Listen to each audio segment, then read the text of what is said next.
Hello, everyone, and welcome to the stream. So happy to have you all. My name's Obsidia. I'm the DM of this campaign, Nexus Forlorn Legacy. Today, we are going to be doing our typical routine of round the table introductions before a brief session recap, and then we jump right into some big, hefty balls. So, first up, we got B. Hello. My name is Beatrix Bunny. I'm a taxidermy jackalope brought to life by the power of love and slightly mad science, and normally I stream variety games with a focus towards roguelikes, digital artwork, and RPGs. I also run a tabletop campaign in the Deadlands system and setting, which is a alt history, Wild West horror. So hey, if that's interesting, stop on by. Someday when my players are all able to be above the bottom of Maslow's hierarchy of needs, I'll also be able to do the second campaign of nasty crime, gays, and fairies, uh, separate from the gays. But for now, we still have Deadlands at least.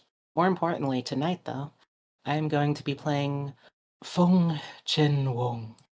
I am the hobgoblin artificer of the party, and I'm about to spend several sleepless nights making couture clothing for all three of these. People. Sort of fill in the blank, whatever you want to call yourself. All right, Three of I these will not call queers, Soleil a these person. freaks. Um, Thank you, B. Next up, we have Maris. Yes, hello. I'm Maris Aurum. I am a celestial dragon VTuber. I specialize in storytelling streams where we talk about all things books and literature. I also run my own campaign called The Trial of Hearts. It's an ode to all things romantic fantasy, so if you love drama and political intrigue and copious amounts of romantic shenanigans, definitely stop on by every other Wednesday when we play. But while I'm here, I am Soleil, the party's hot pink tiefling fae werewolf himbo who will have a time trying to be fully dressed at this ball. We'll see what happens. Imagine wearing clothes in 2025. Imagine wearing a shirt when you've got sick ass top scars. Thank you, Maris. Next up, we've got Sif. I almost said Nafisa. We're basically one and the same at this point. Hi, I'm Sif underscore VTuber, living suit of armor that does art and plays game.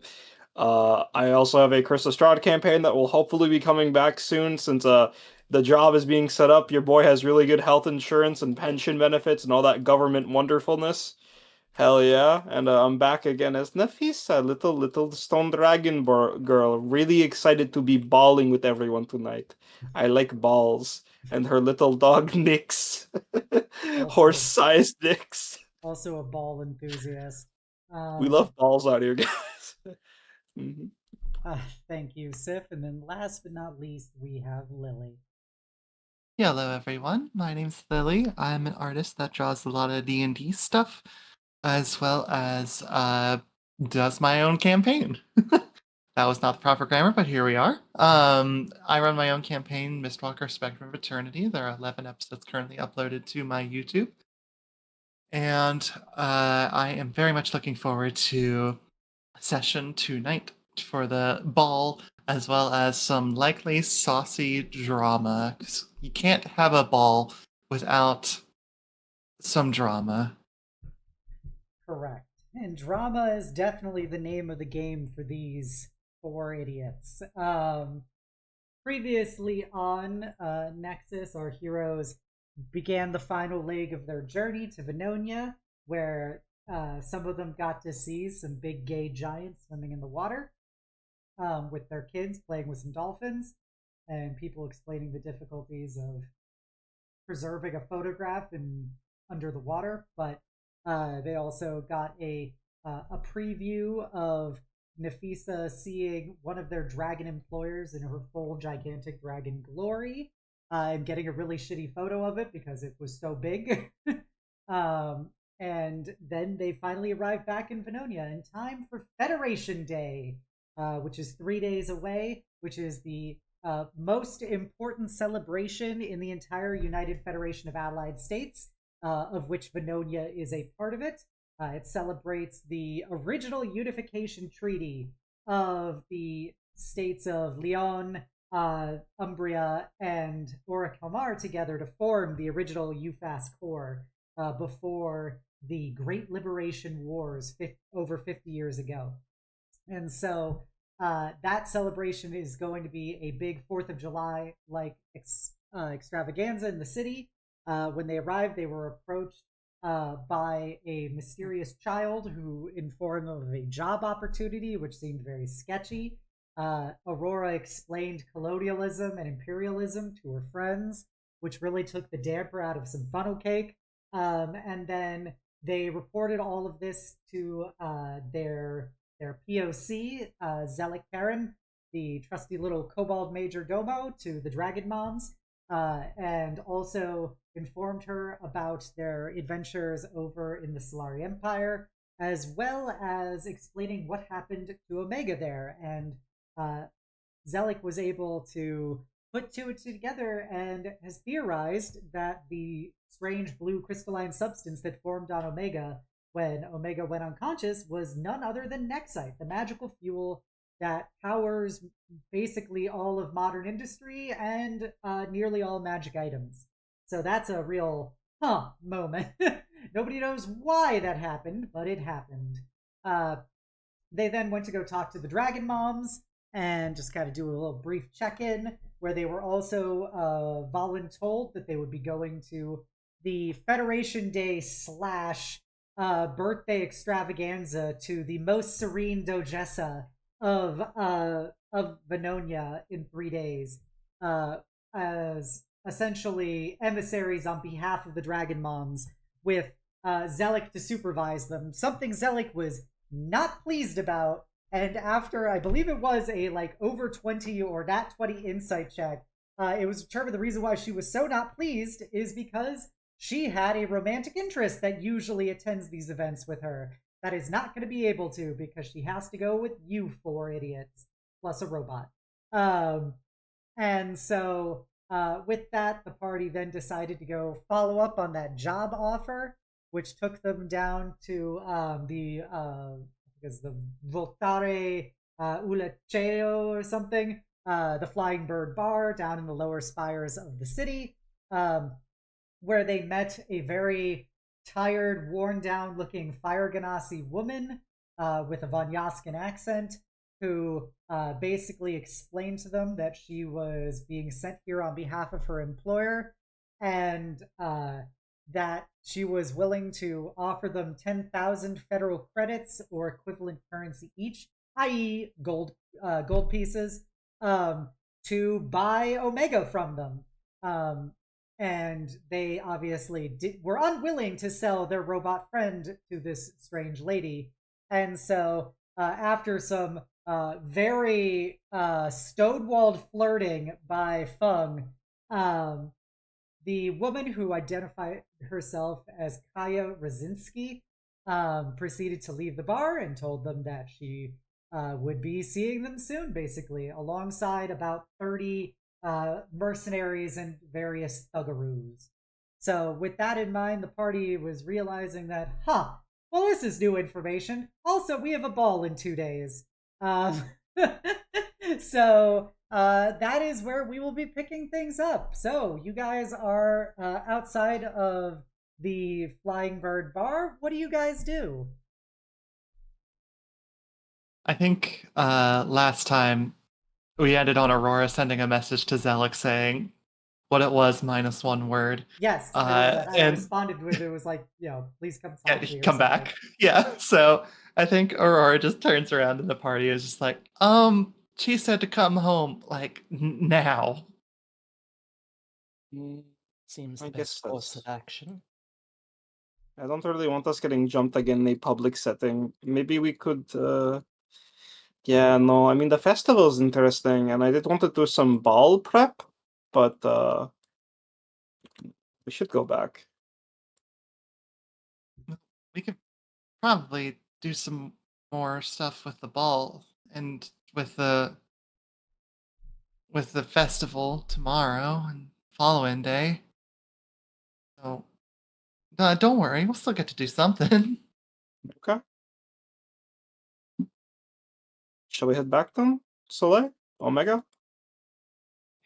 I think we'd rather not be, pun intended, sitting ducks. None of you are ducks. We do not see Yeah, how I'm this really is a pun confused. intended moment. Well, Yeah, 'cause I'm really confused. Why? the bar was the bird name, but Ducks don't fly. ducks do fly. If the bar was what was being assailed, that would make more sense. But you are Wait. not the bar. Wait, no, Nafisa, ducks do fly. Yeah, Yeah. ducks definitely fly. That is correct. Nafisa is wildly out of line. Famously, ducks are known to fly. Ducks fly? Yes. How do you not know this? There are What kind of different ducks you kinds of looking duck at? on the steppe. I mean, aren't they covered in rocks? I Not no, usually. they're covered in feathers. I Huh. think this might be one of those linguistic differences. She Nafisa, says rocks, we think bird. That is not bird, maybe dragon? wait, Uh, are all no. the animals in your area? Do they all have rocks for like appendages? Mm-hmm. Oh, Not the appendages, but they too receive the blessing of the mountain. Like for example, the sheep that my uncle domesticate, they have like really sharp wool. Is It's that what my where clothes are made steel of. wool comes from? I think that's fascinating. Let's walk and talk. Mhm. Yes. Yeah, let's go. Let's go. Let's Oh. not make like flying. Let's make like flying ducks. Bug gets the shout out for that's where steel wool comes from. Thank you. Thank you. are we now gonna have to specify whether or not we mean ducks are flying ducks now? Sorry, I just don't know, which animals are commonplace and which one are normal to my home. Like I've never seen another Nyx before. Yeah. I would say anything that is covered in stone or a very jagged carapace is, at the very least, suspect, perhaps, to be unique to your. Okay. I will just have to see. The world is very big, and we should go. Agreed. Okay. So you guys head back to the upper spire. Mhm. So yeah, takes a bit, but you get back there. You go back to the Dragon Mom house, Montagna di Drago, and you make your way to go see Xelik, who is pacing about her office, having various kobolds running in, giving her files and stuff. As she looks up at you guys as you enter.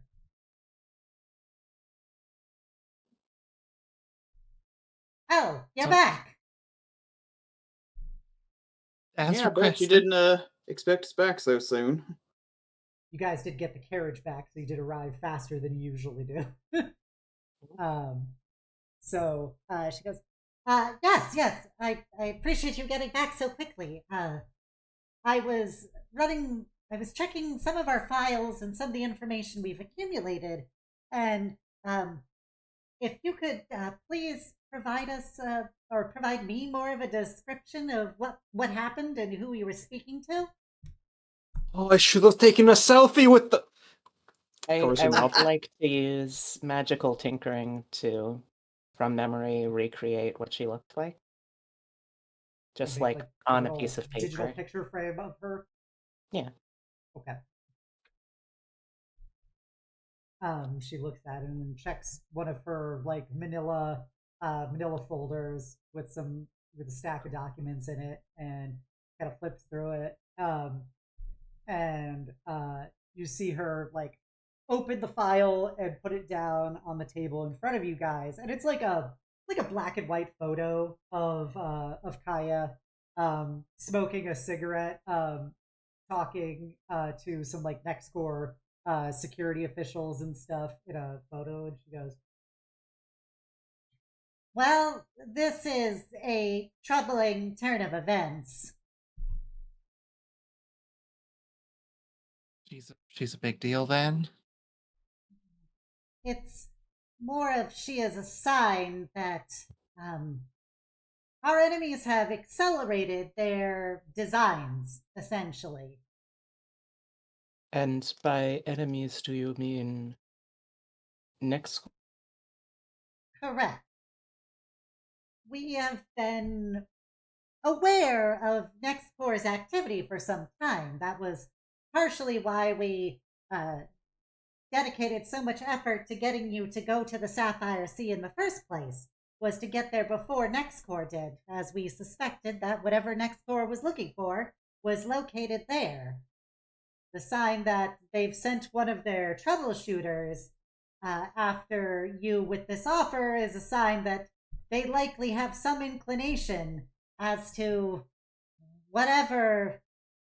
You feel like she's about to say, whatever that thing, but she changes to whatever Omega's connection seems to be to Nexite in general.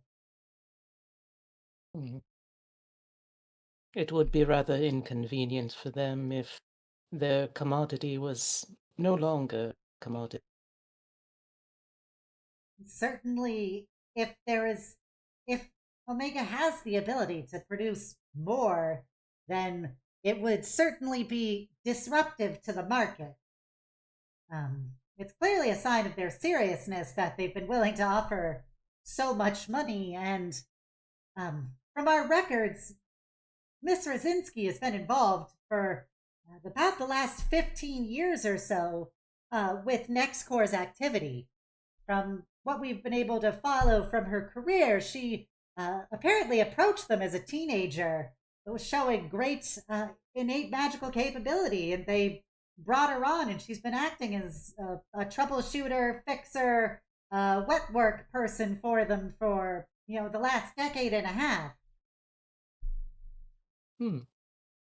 Wait, she's been basically working as an adventurer since she was a teenager? If you consider that adventuring. But still, I imagine more thievery, vandalism, murder, such proclivities. And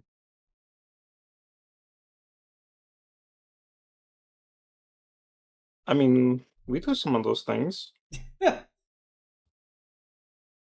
yes, I suppose the difference is in the attempt to avoid unnecessary versus the willingness to engage.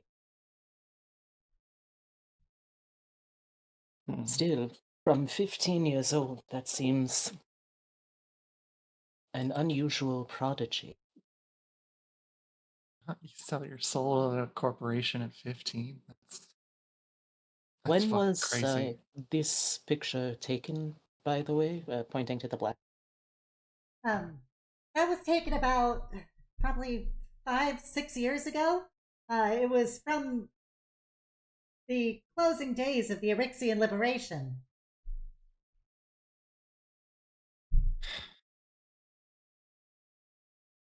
Was quite a likelihood she was engaged in some form of black ops for there as well. I mean, it's really just UFAS as a whole. That is true. But imagine NexCor as a leading manufacturer of magic technology in general, certainly gained quite a lot of profit involving themselves. I don't mean to say they are war profiteers. No, actually, exactly. They were put in charge of the reconstruction of Eryxia, and it largely has been contracted out to them at this point, after it became too unpopular having body bags and coffins returning from Eryxia of UFAS soldiers.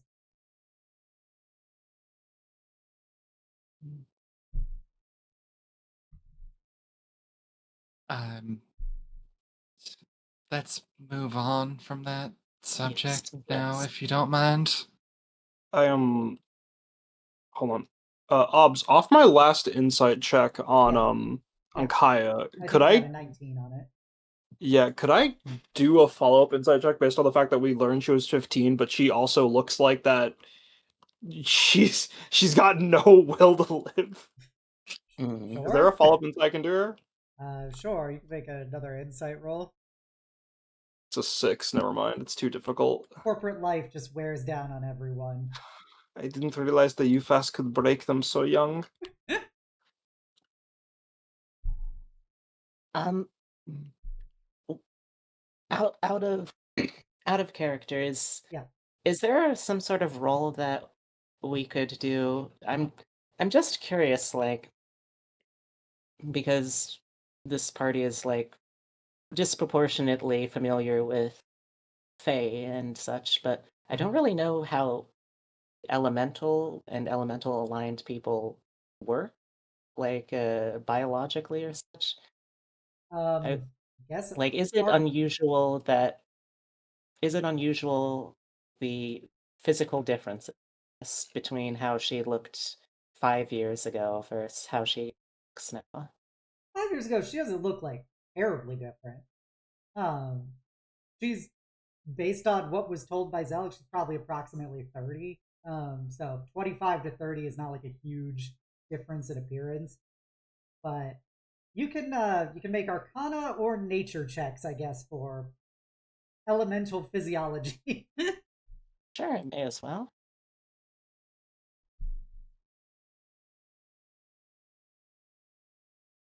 Out of character, there is a definite joke about 13. how. Oh, What's the joke? just a joke. Just a definite joke about how like lasered Feng was on like flirting with Kaya, and then being like, "I wonder what your physiology's like." um, with a 13, you know the common information. Like Ganassi live about 150 years. They're kind of like a tiefling. Most outsider like lineage people live about 125 to 150 years at the max. Um, so they'll age fairly normally into their 20s, and then it usually slows down dramatically after that. So when somebody's like normally in like their 50s, they might only look to be like 30 or so. That's kind of like the approximate age thing that you would know with a 13. But for like magical capability, I don't know, everyone's built different, kind of thing. You could be a teenage adventurer who is a level 3 character at the start of a campaign. It's very much like adventuring power level is incredibly subjective. Mm-hmm.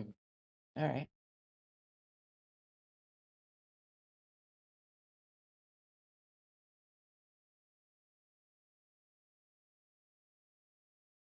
Um, so yeah, Zelik will just kind of say it's like, well, the good news at least is that NexCor would not take any overtly hostile actions to you while you're in this city. It's too close to the Ladies of Light's power base that it would be too disadvantaged for them with too great a degree of probably negative fallback from it. So physically, at least, you should be fairly confident that they would not try and attack you here in Venogna, at least.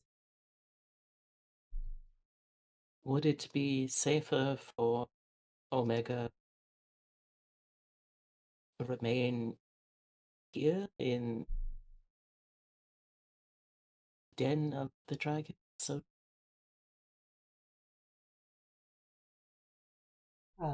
Omega will chime in. If you would prefer us to stay here, we can. We had believed that your initial prerogative was to use us to find the ley lines so that you could be able to discern information as to our true connections and why NexCor may be desiring us. But if this level of information is sufficient, we can simply stay here. No, I want you to come with us.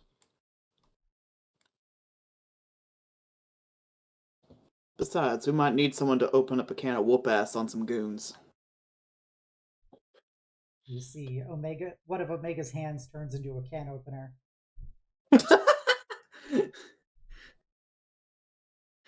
Yeah, something like that. I mean, probably pretty effective, but I should go. Well, you both bring up good points, and while we know that it's certainly desired by NexCor, we also don't know the true extent as to why. If we could figure out perhaps what is causing that connection to Nexite, we might be able to, I don't know, stop it or something. well, we're about to see and potentially talk to a whole bunch of rich and powerful people. Potentially, we could try something with that, or at Omega will be, least find some folks that know a thing or two. Omega will be coming with us too, right? Omega just looks at you and says, "Do you wish us to come with you?" Oh no, I was just thinking that if you came, maybe someone big and important would look at you and go, "Oh, I know exactly who you are," and then tell you everything that you need to know. That would certainly be very opportune. Mm-hmm. Hmm.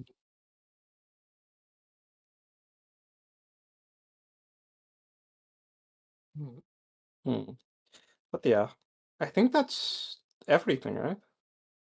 I mean, Xelik, should we look out for this Kaya person at the ball? Is anyone from NexCor going to be there? Not from what I know about the guest list. I don't believe that there's any, well, major NextCor officials that will be there. Uh, their their power base in Venogna is comparatively limited, uh, but it would be highly doubtful that Kaya would go. She's not really a ball goer from what we've gathered. She's not a ball lover. That is a way to I, phrase it. that's okay.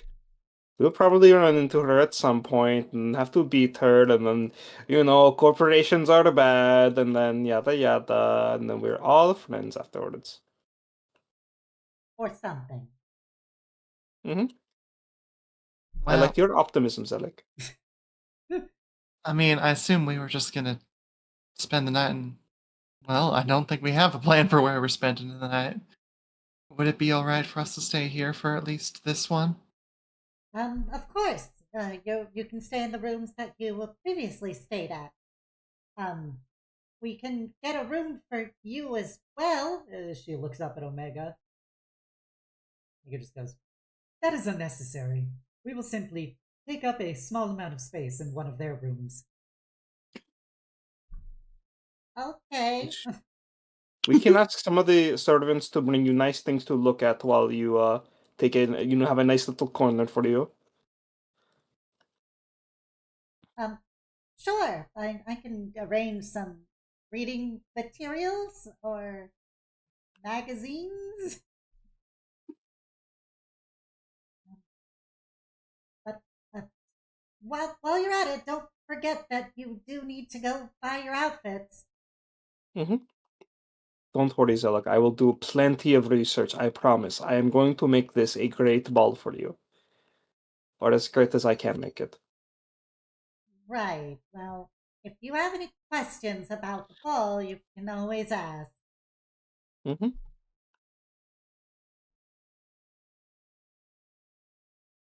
Mm, Anything else? Hmm. no, I think that should be everything, right? Hmm. Unless you guys also have questions about the ball, or I mean, I think we can handle that in the Yes, we know tomorrow. It's there's no dress code. Yes. What? I'm sorry, what did you say? We know that there is no dress code. Yes. There is no specific requirement on what you wear, but you should be wearing something of excellent quality and value. Do we have to bring gifts? No, you aren't expected to. the ladies never have deigned to provide gifts for these events in the past. It is deemed to be beneath them. Oh, so it's not like you're not expected to bring a gift, but you're totally expected to bring a gift, right? No, we don't have to bring anything, right? No, this invitation has been standing for 50 years. Every year they ask, and every year the ladies do not attend. Nor do I believe that they're even expected to attend. I don't think they would want them there anyway, but you can't show any kind of snubbing to beings as powerful as my mistresses. Hmm. I feel like if you came with a gift, would kind of look like you're kissing up. Oh, I was worried I'd have to go like hunt a cow or something as a gift, you know? Oh no, What? I don't think that's I necessary. imagine that she has quite enough cows. But are they not friends? Are the masters and, the host? Xelik kind of gives you this look of like, what the fuck are you saying? No, of course not. They, the late, my mistress has ruled over this territory for centuries, long before the concept of Venogna was even a thing. It simply is requirement of the comings of the world that they've had to accept the suzerainty of the Venonian government here and all the mortals who reside here. And after they were able to formally reveal themselves after their participation during the war, they've been tolerated and but given their autonomy because, well, our mistresses are very powerful beings, and the Dogessa is still just a mortal. But, they're being invited to a party, you only really invite people you like to parties, right? No. Huh? No, that's not how these things work. Huh? It is certainly an unusual thing, I will grant you, Nafisa, but no, unfortunately. Invitations is not a must. the Affection. the politics of high class people are strange. Constantly having to schmooze with people you genuinely don't like is kind of You a have to part of make the out? experience. No, No, smooth. it's something different. It's when you just like talk to people and pretend to be nice to them, even though secretly, internally, you may hate them. This whole ball thing sounds like it kind of sucks, to be honest. Yeah, I thought that was gonna be like those revelries Soleil talked about. Yeah, for real. Like it's so much less complicated. You just invite literally everybody, and everyone gets too drunk that they forget who hates who. As a note as well, I would have to imagine that this is a strictly no nudist affair.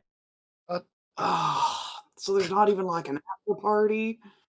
There may be an eyes wide shut sort of occasion, but do not believe we as surrogates would be invited to such a thing, nor mean- given the quality of nobility city would it like particularly enjoy.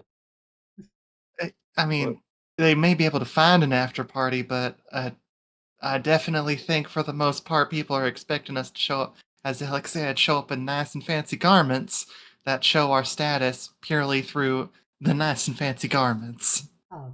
Everyone can make insight checks if you want. She's Zella probably fucking looking tits so right annoyed. now.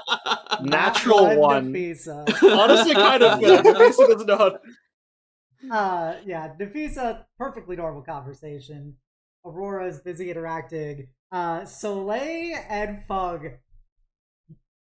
Xelik is very much thinking of what the fuck have I gotten myself into. These guys We're your are responsibility. so dumb, and I have to deal with them.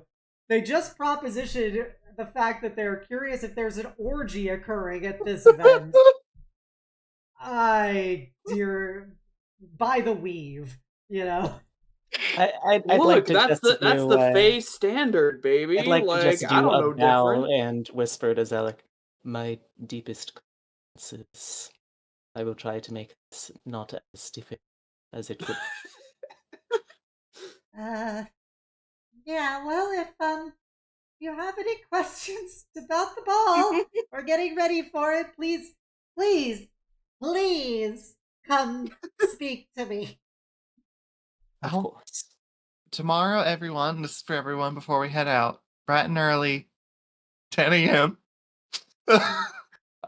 Please, after breakfast, we'll do a lesson to try and help make everybody be ready. So that'll Will you be up that early? yeah, I can be up that early. I don't know. 10 a.m. is pretty early for you. I'm trying to reassure her. We will make sure well, Aurora gets up at 10 a.m. What? No Wait worries. a minute! as It's well, after breakfast. if you could just have some idea of fits to appear, I cannot abide the idea simply another house couture to provide this. Fair enough. You're welcome to buy whatever you like, but I would not allow it besmirch my art to simply not be remastered or improved.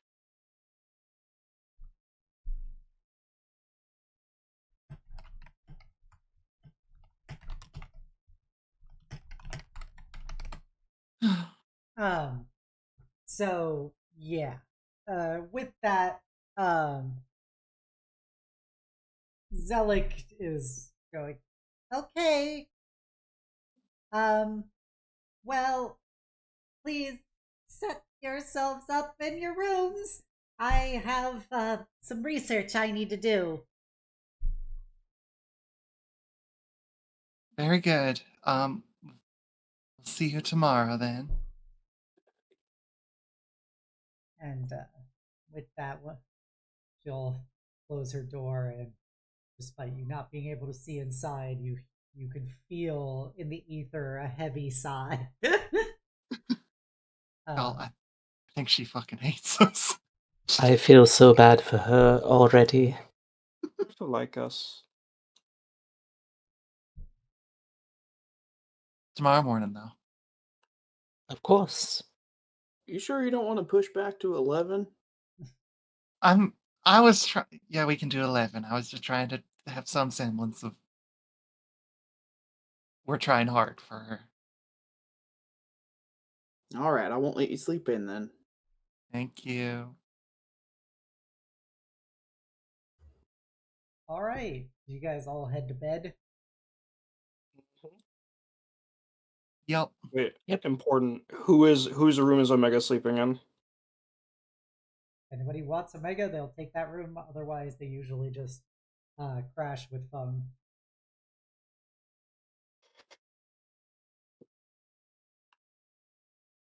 If that's where she wants to be.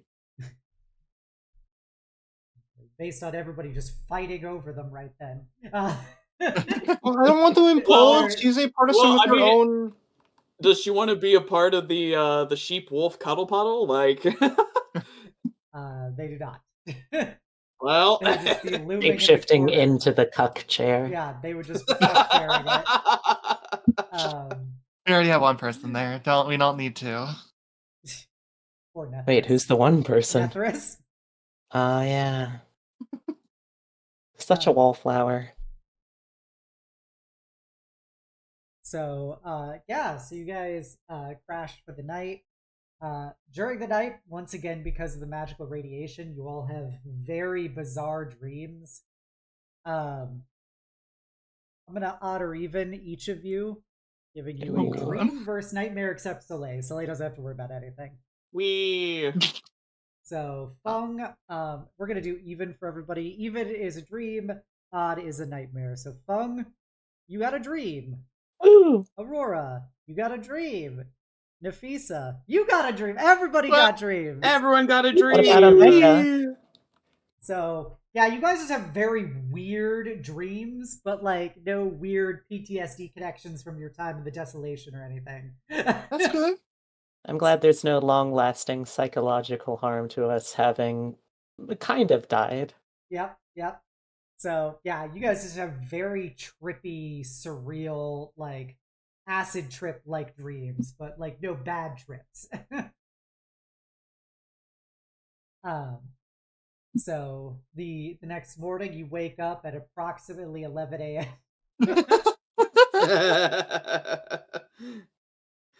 And yeah, what is it you guys want to do at 11 a.m.? Hey, Aurora wants to do a crash course on proper behavior for the group. Okay. All right. So probably just like, she's got a little cup of coffee, and is dressed, kind of chill, but definitely not like fully dressed for the day. Um, and is going to essentially just wait for everybody to get into the room before speaking up and just be like, all right, folks, have any of you ever been to a ball before? Feng raises her hand. Good.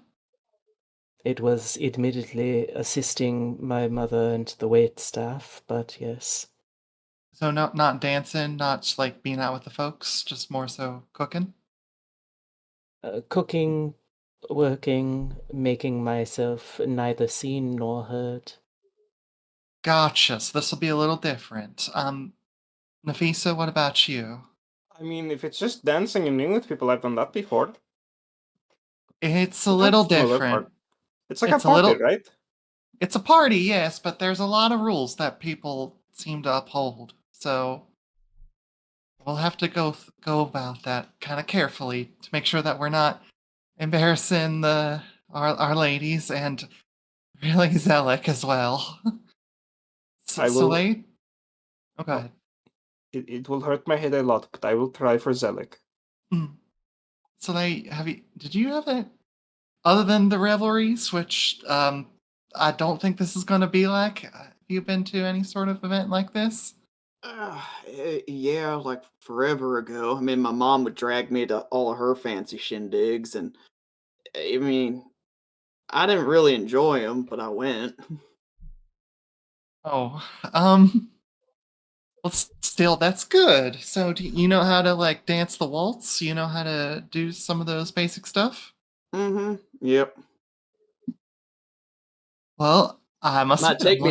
me might take me a little bit to remember. I mean, it's been a handful of decades, but I That's am more good. than happy to assist in refreshing anyone should need be. It That's was one of the wonderful fun. things taught in the performing arts that was not quite enough for a major, but It still counts. such is life. Hmm. But I think one of the most important things is that when you go to one of these sorts of events, it's all about treating each other with like the utmost respect. So whenever you approach somebody, you either bow or curtsy to show your sort of deference to their presence before doing introductions with each other. Always make sure to have a gesture to show that you are respecting them, and they will do the same back to you in most cases. Does that make sense? mm-hmm. Well, what kind of gesture would you recommend? Oh, I'm not sure. Do you know what a curtsy is? Yeah, I've seen my sister and my auntie do it a bunch Perfect. when Just we something were simple them. like that. Just a way to acknowledge another's presence. You can also bow if you choose. It's kind of a either or. Okay. But and then just talking to people, these are prim and proper people that honestly don't get out much, and they like to make judgments about your appearances. Will my accent be bad? You can see she sits there for a minute. It's like, It, I, mm, it will I don't. likely be something they may describe as novel or Mm, perhaps charmingly rustic. It doesn't sound good when you say it like that. No, unfortunately, that is the idea, I believe. I often do not mention where I hailed from, for example. But it's all about doing your best to not cause a scene, because people remember that.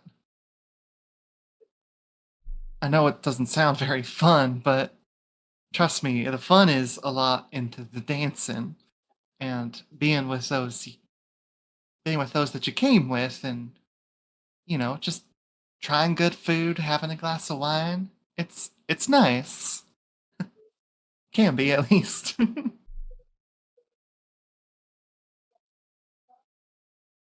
She's got a very concerned look on her face, but is just nodding along. Right. You all right? No, it's okay. Like I said, this is going to hurt my head a little bit, but I will try. Oh. I think you'll do just fine. You're real good with people. We may end up,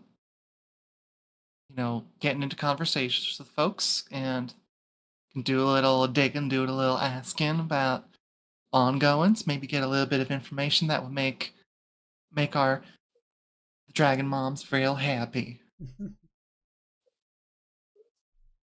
But for now, Nafisa, why don't you come up here? And Feng, why don't you dance with Soleil for a bit? We should try and go over waltzing a little bit. That is likely what will be the primary dance that we should at least make sure that you know. But of course. Everybody make performance checks. Aurora gets Oh. advantage. Boy. That's a 13. 24. 15. 24. God Hell yeah. damn, you love to see it. Are you actually proficient in performance, Lily? Yeah, Oh. I expect a lot of things into her charisma, even though she's a wizard. Interesting. You love to see it. Here's the thing, B. When you're 24, are you leading? I mean, I learned both ways, so it doesn't matter. yeah, you know what? Nervous switch. I feel like I'll take the lead here. We're all switches here. Hell yeah. All right. So, and then Lily, are you going to be leading Nafisa? I think she would ask Nafisa basically just like, now generally there's leading and then there's following. Each of them have two kind of mirrored steps. Do you have a preference on which you might like to learn? I think I'd like to lead, but I don't know how. No, that's okay if you don't know how. It can be very simple. The waltz is generally a 6-step sort of dance in time with the music, which normally goes 1, 2, 3, 1, 2, 3. Simple like that. Generally a bit slower, but still. So what you're going to want to do, and she's going to kind of just go through the basic movements, saying like, step forward with your left, move your right parallel to a shoulder length stance, and then bring your left foot to meet with your right. And that's the first 3. And then you sort of mirror that back and just help guide Nafisa as best as she can through at least the simple box step. Okay. My hands in the right spot? Mm-hmm. You're doing fine. Hmm. Hands can kind of vary depending on what you're feeling, but as long as one of the hands is holding the other person, the other hand is holding the other hand. That's the baseline you gotta look for.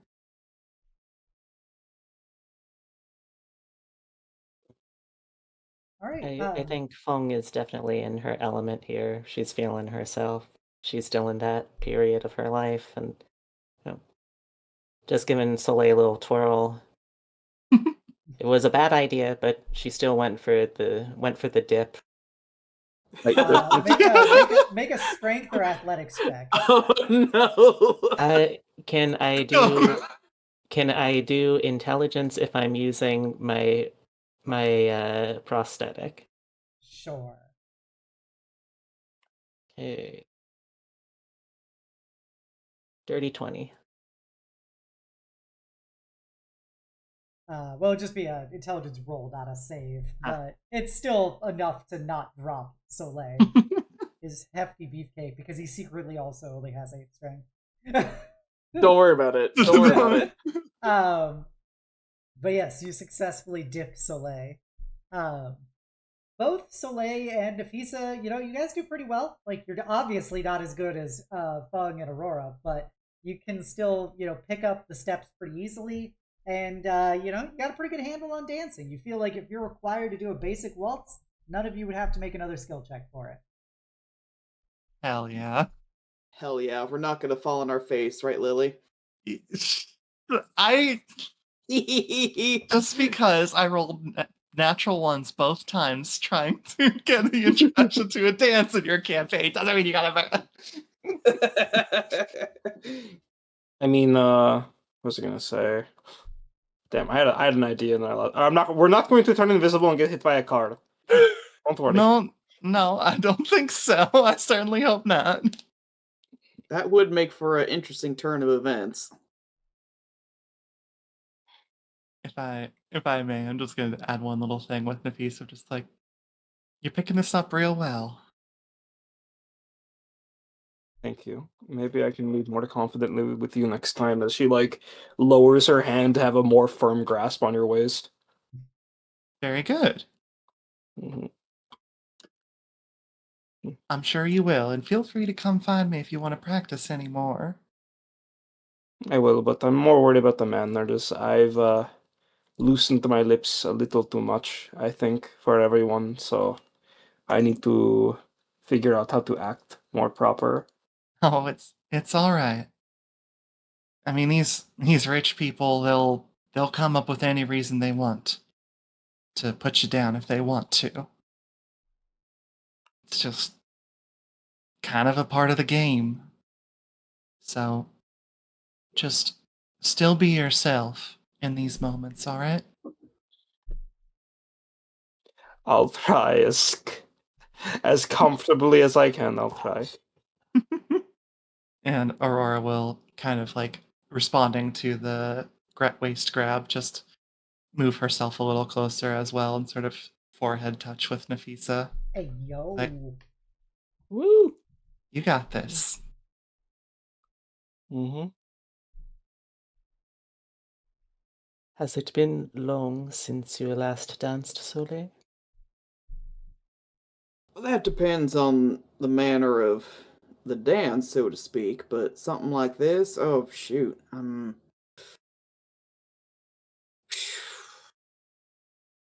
30, 40 years maybe?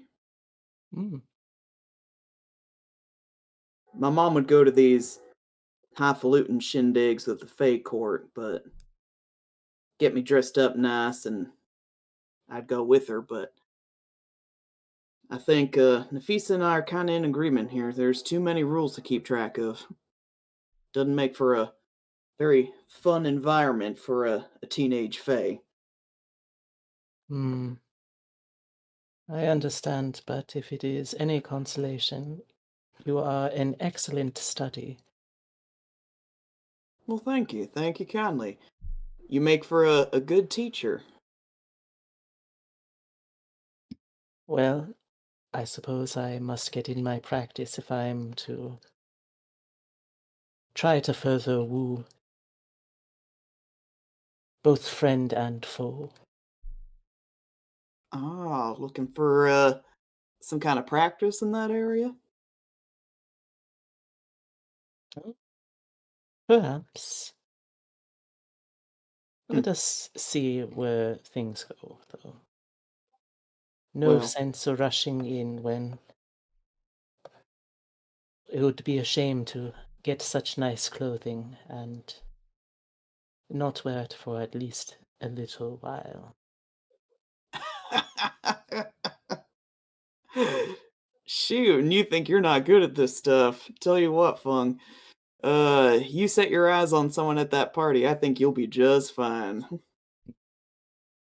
Well, if I can do it without simply opening my mouth and letting a stream of poorly thought out consciousness out. Perhaps there may be something to that. I don't know. I think the rat kind of person would find that kind of charming. And what sort of person would that be? He just gives a little bit of a shrug at that.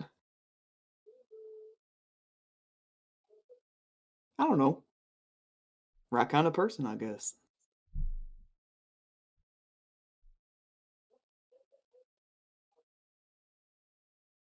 Y'all are gay.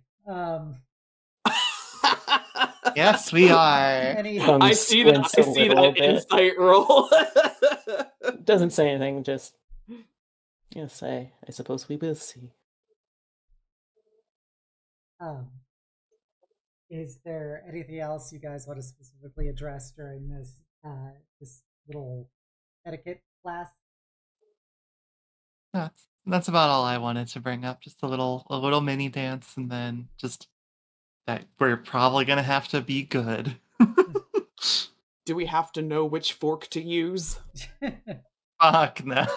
Yeah, it's not a dinner event. It's just the ball itself. Oh, thank goodness. Honestly, if it was, Aurora would have just forgotten to bring that up, and then just been like, "Oh shit." We all sit down. There's 5 different forks, and she's like, "Oh no!" Soleil doing the Beast from Beauty and the Yeah. Beast, just handfuls of food. Oh, I was thinking Shrek and Shrek 2 is just downing the hand washing bowl. Oh my god! Yes.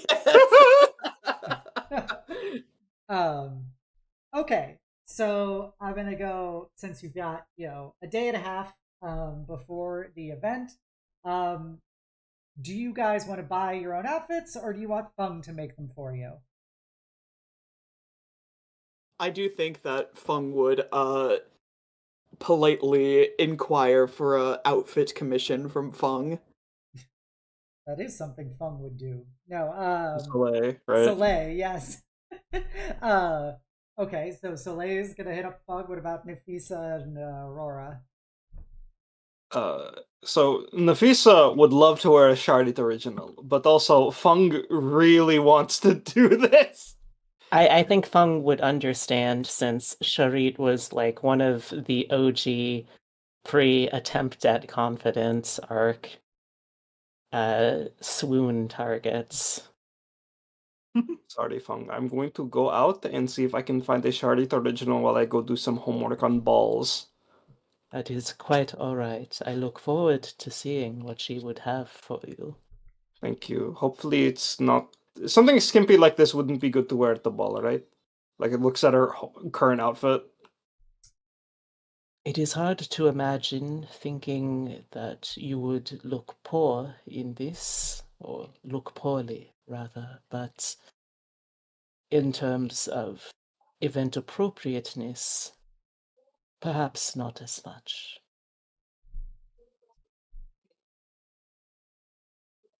All right, Aurora. I think Aurora would go to Feng to help make the outfit, and would just specifically describe what it is, as well as saying, "Do you know how to do like shawls as well?" Yes, yes. Okay, I was thinking about a nice like white fur shawl. Very well. Maybe not fur. You know, do what I you was gonna gotta say, do. don't you got enough of that? Well, not around my neck anymore, so I just kind of wanted to still have something with that. It I is thought you technically got a wool. haircut. It is technically wool, not fur. You're not wrong, Omega. Thank you. Yes, I believe I can handle such a request. Is there any particular requests or embellishments you wish for this show?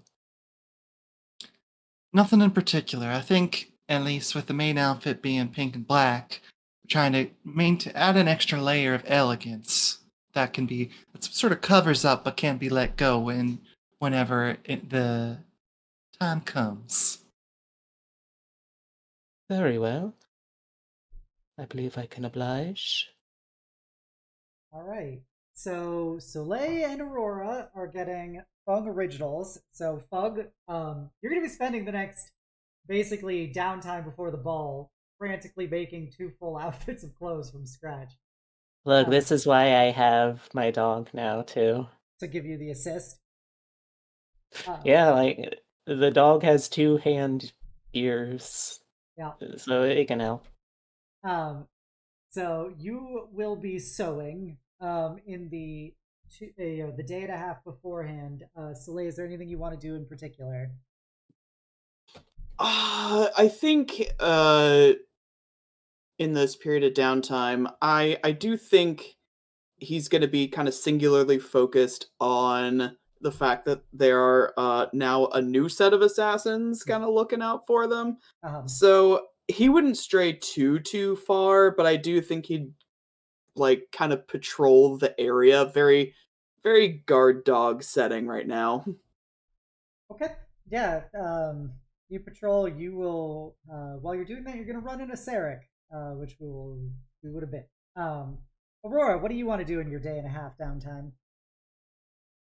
I honestly think she is just kind of like going to take her time and honestly just do some drawing.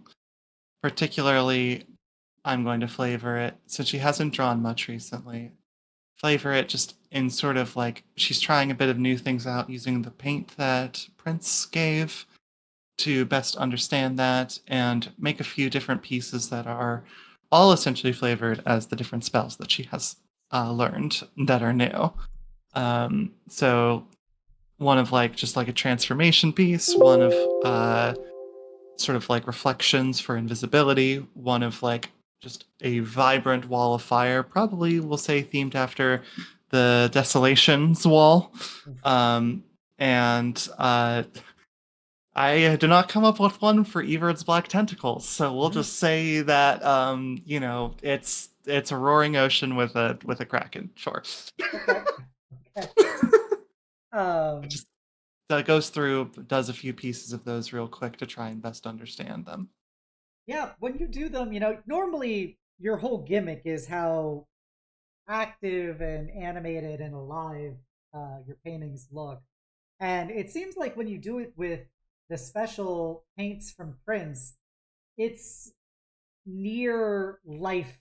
Like this is a level of, if this was illusion craft, like this would give somebody disadvantages to see through the illusion. This is very photorealistic when you start doing it. As you basically use the distilled concepts that these colors represent to create things. And you just feel, even though, this is just, paintings essentially, you feel just the supercharge of magical energy as you do it in a way that painting, even when you've infused it with magical energy, has never been like before. She is very pleased with that. And then Nafisa, what do you want to do in the downtime? I'm going to go shopping to see if I can find a Sharit original in a dress store, and then I'm going to go research balls at a bookstore. Okay. I'm gonna start with Soleil then. Soleil, as you're patrolling around, the house basically, you see all the various dragonborn and like lizard folk, guards and stuff who are basically the house guard to the Ladies of Light. But when you're passing, you also see that same I believe I made him a blue dragonborn. I can't remember what Cyr-Akkadi was, but you see that tall, handsome, more humanoid-looking blue dragonborn from before with his big halberd. And he kind of, he's wearing his full plate and stuff with the dark purple near black and the mithril silver coloring on it. He's got his 2 horns going back, and like his hair is just like a shortcut, set of like very spiky blue, kind of like tendril like hair, kind of like a predator's tendrils, like from the Predator movies, not like a cat. Right. Um, I gotcha. And, he's got the scales along his cheeks and chin and nose and stuff, and little ridges for his eyebrows. And, he'll walk up to you as you're doing your patrol and kind of go, everything all right there? Oh, yeah, just taking a look about things, about the grounds. You haven't seen anything unusual yourself? Not especially. Most people know better than to try and interfere with this estate.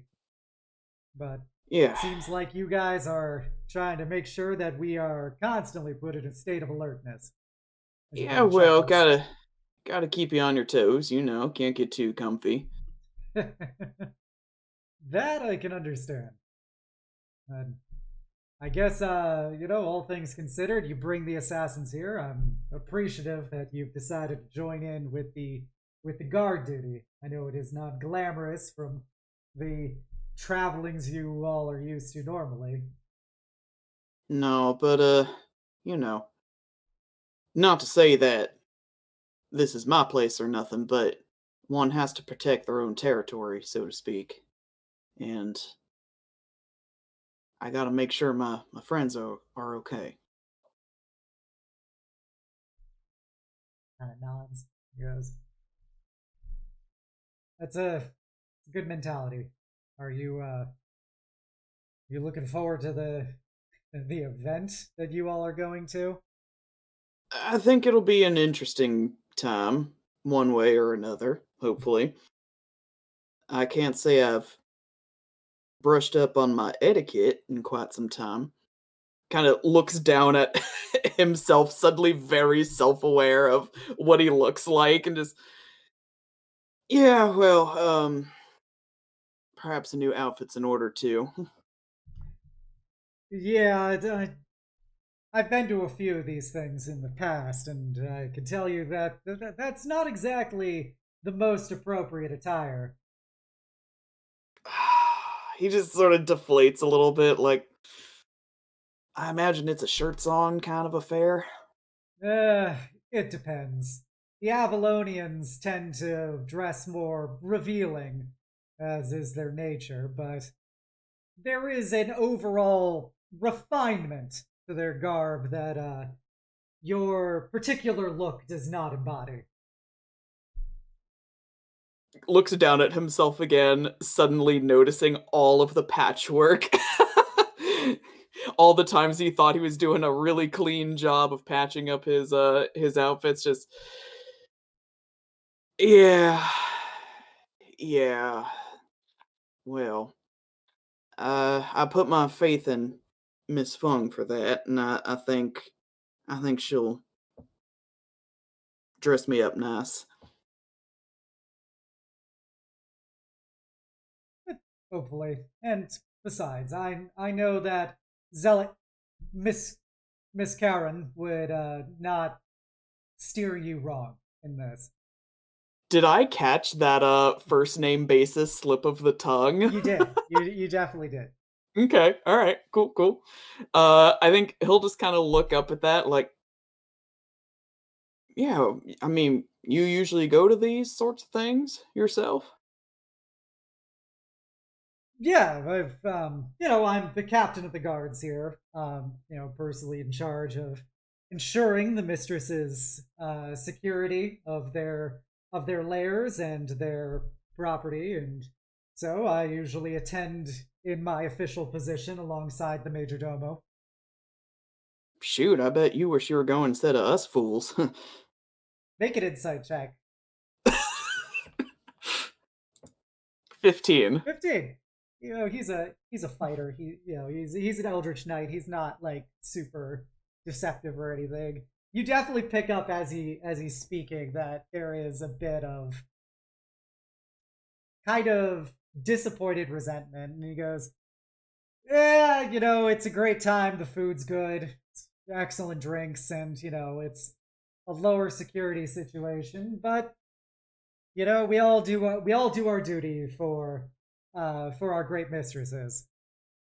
Hey man, I'm sorry. I don't mean to be stepping on anyone's toes, you know. I think we're just the shiny new playthings to show off. But what if I could get you in somehow? Kind of raises one of his like bone ridges for eyebrows at you. No, seriously, you want to go? I'll figure something out.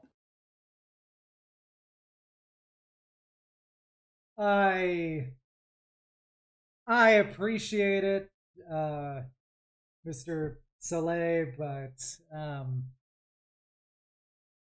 at this point in time, our ladies were very clear about their desires, and I know that I have not been selected for this round.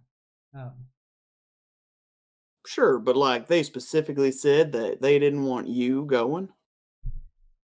no, but they specifically said they wanted you all plus Miss Karan to be going, and so I I've worked here my entire life. I have a sense for how my mistresses feel about things, and their directives are clear in their ambiguity. Mm, all right, fair enough. And he kind of gives a little shrug as he starts to turn to continue his patrol before he pauses, turns back, goes, I got a feeling someone might be disappointed if you don't show, though.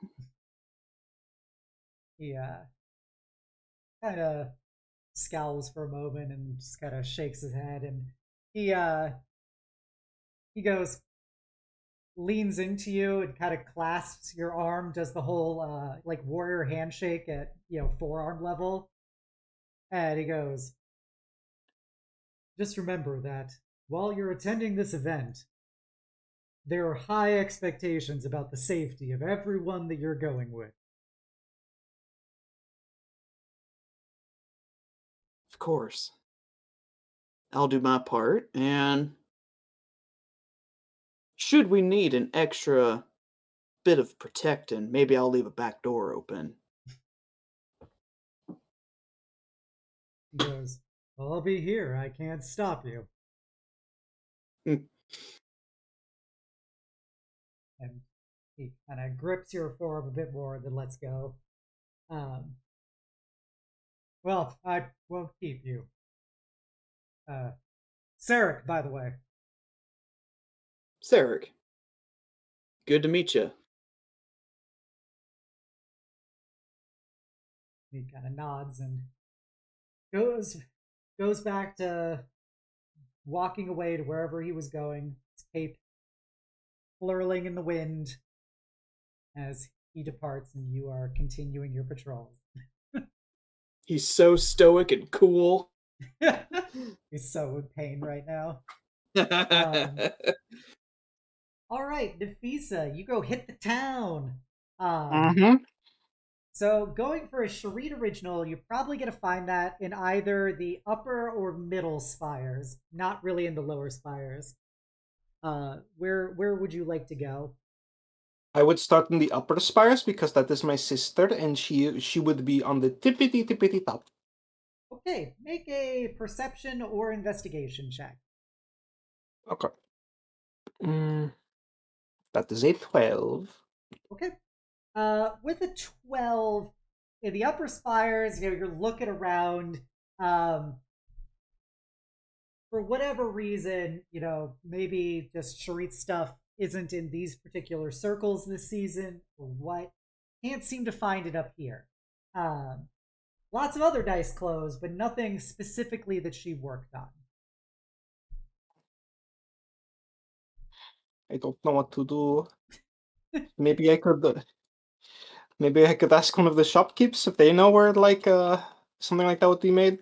Sure, make a persuasion check. Okay. I am not good at that. That is a 16. Never mind, I am the greatest. With the 16, you talk to some fashion people, and they go like, "Oh yeah, Charit's, I've seen her work. It's very good. But it is currently out of season. And so if you want to find something like that, you're probably going to have to go to the middle spires. It's more popular amongst the more eclectic, people who circulate around the various, corporate businesses there or the universities, etc. So you should be able to find it there. Okay. Thank you so much. I will tell my sister that you all thought of her, and she will appreciate it a ton. Okay, take care. Bye bye. And with that, you work your way down to the middle spires. You see all the corporate headquarters there. You see the many universities and research labs, where the more refinement portion of the research labs is done, while the actual explosions and stuff happens in the lower spires.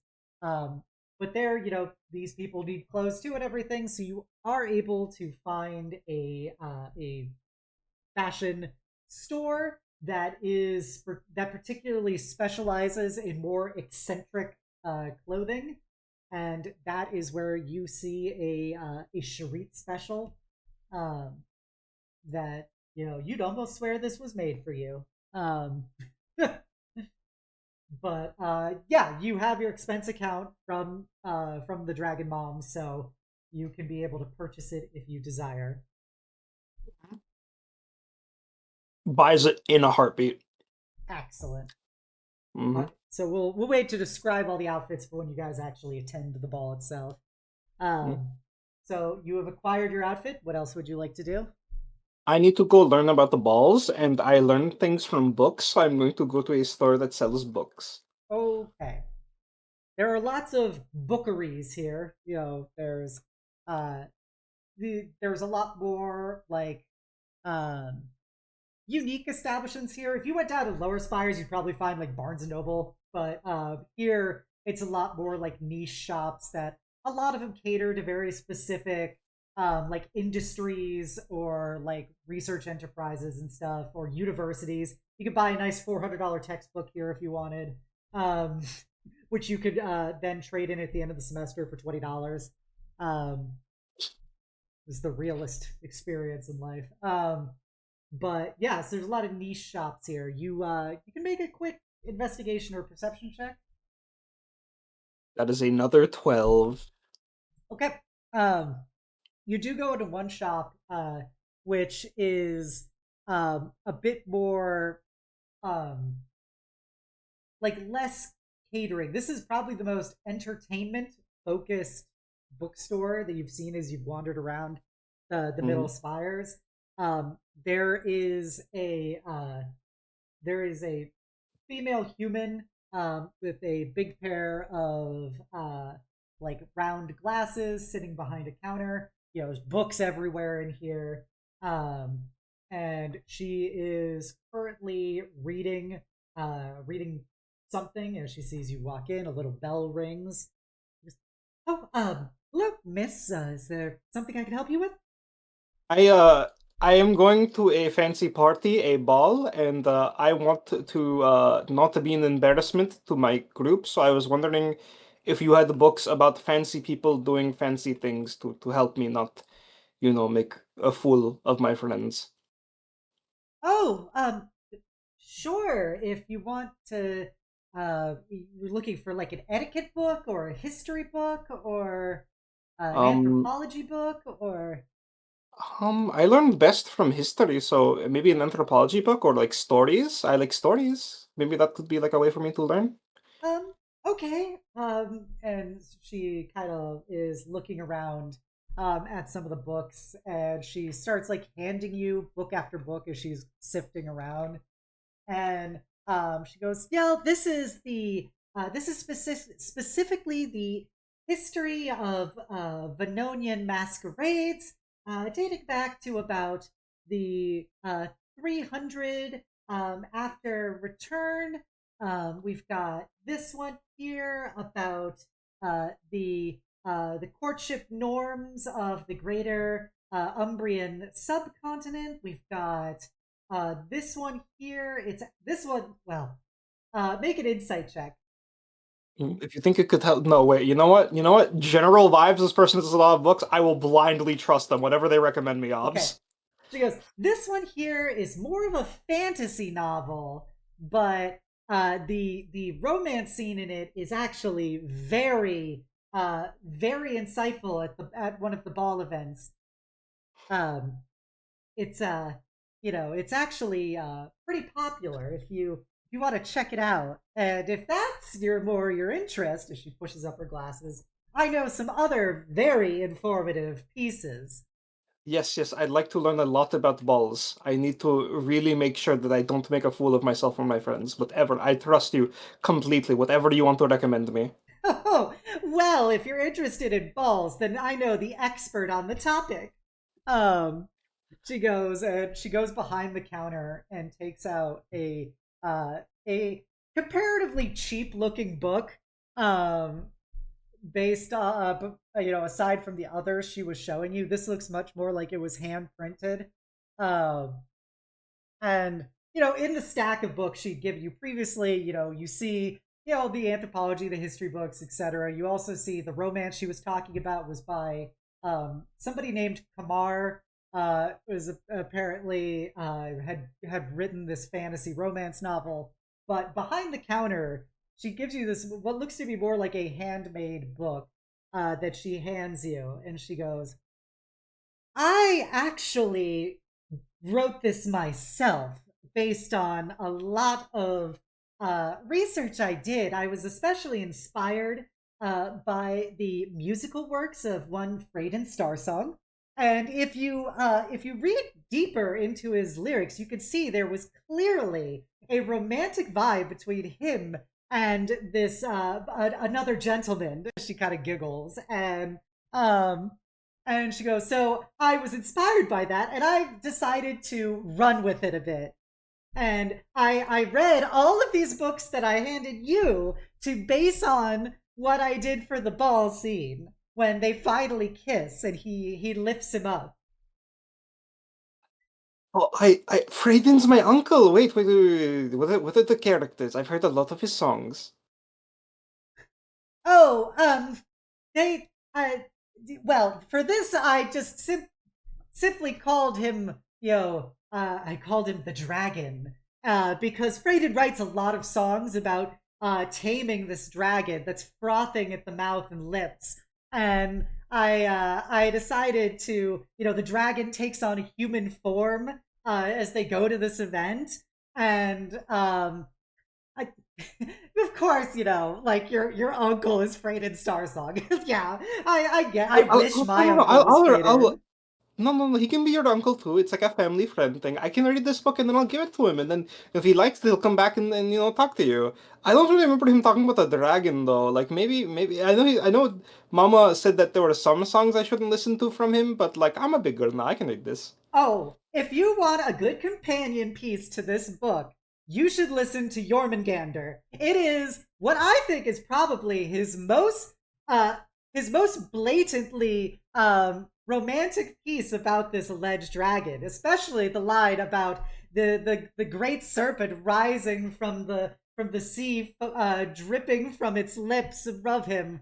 And well, she pushes up her glasses and goes, I think the imagery is pretty clear.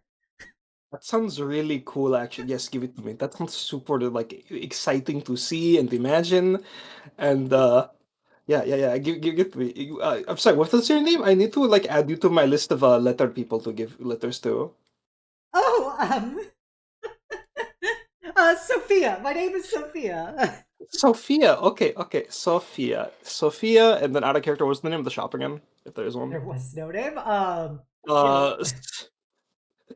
No, Sophia's Sophia's celebratory eccentricities. that's perfect. Wait, you came up on the spot. That was perfect. Wait, yeah. Celebratory eccentricities is the name of her shop. Goes on the list next to Linsu for letters I need to write. So yeah, she hands you her dojinshi, and with that you can buy a stack of books if you want. Are balls supposed to be romantic, Sophia? Oh, they are always romantic. These balls are routinely used as situations to bring people together in a formal setting so that it truly acts as a dichotomy with the raw feelings that are beating in their chest that they have to withhold from the overall stiff environment. And so every ball ends in romantic scenarios, one Oh, way or another. hmm. Hopefully, I should be good at that. My party is called the Romance Dawn, so if you hear anything about us, you know that's me. I'm part of that. Oh, you're at a party?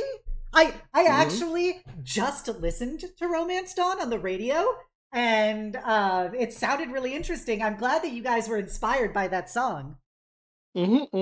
Yeah. Uncle Freyden came by to where we finished the job, and then he made that song, and then I heard it, and I was like, "Oh my god, that is me!" And then I told my friends very nicely. I asked nicely.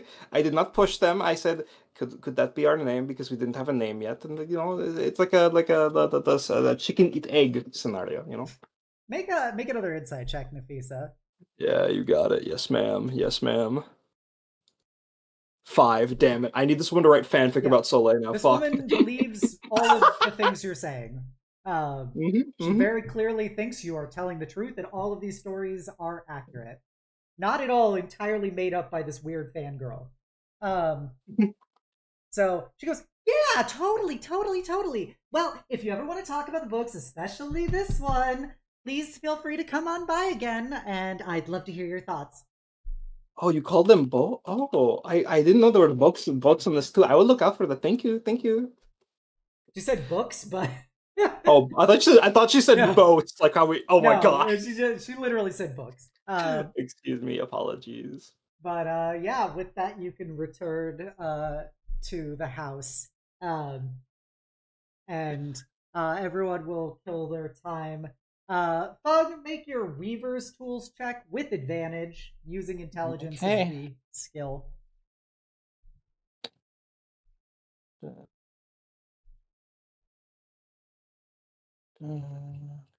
Okay, there we go. There it is. Intelligent.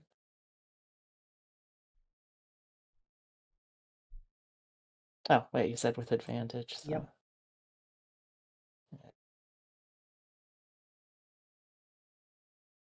There we go. 22. You make some excellent outfits. These are definitely better than anything somebody would have bought in the store.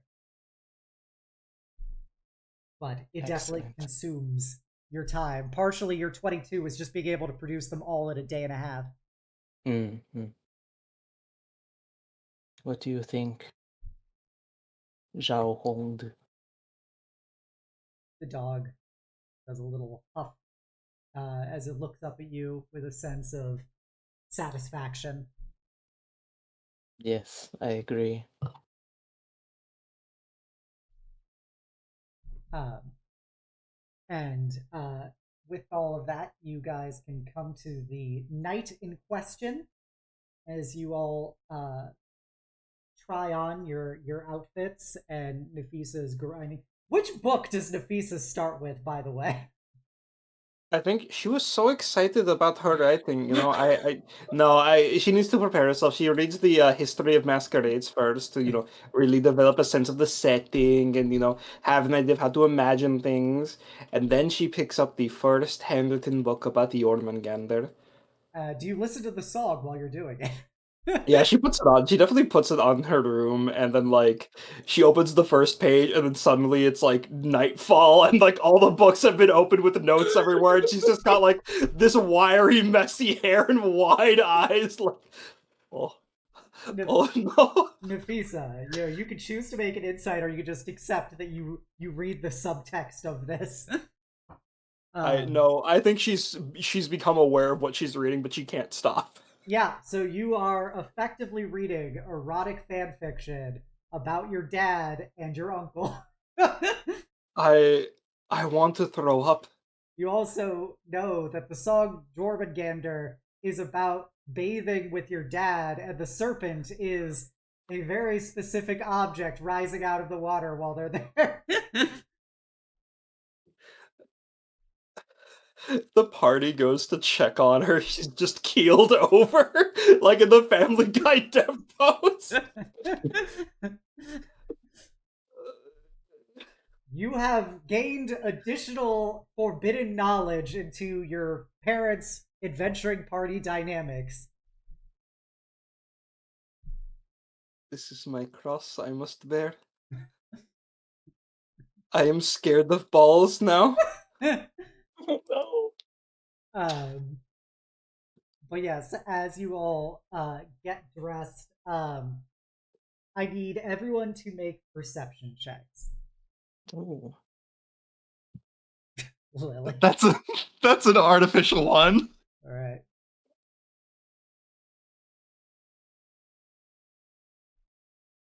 Need Nafisa to bust out that nat 20.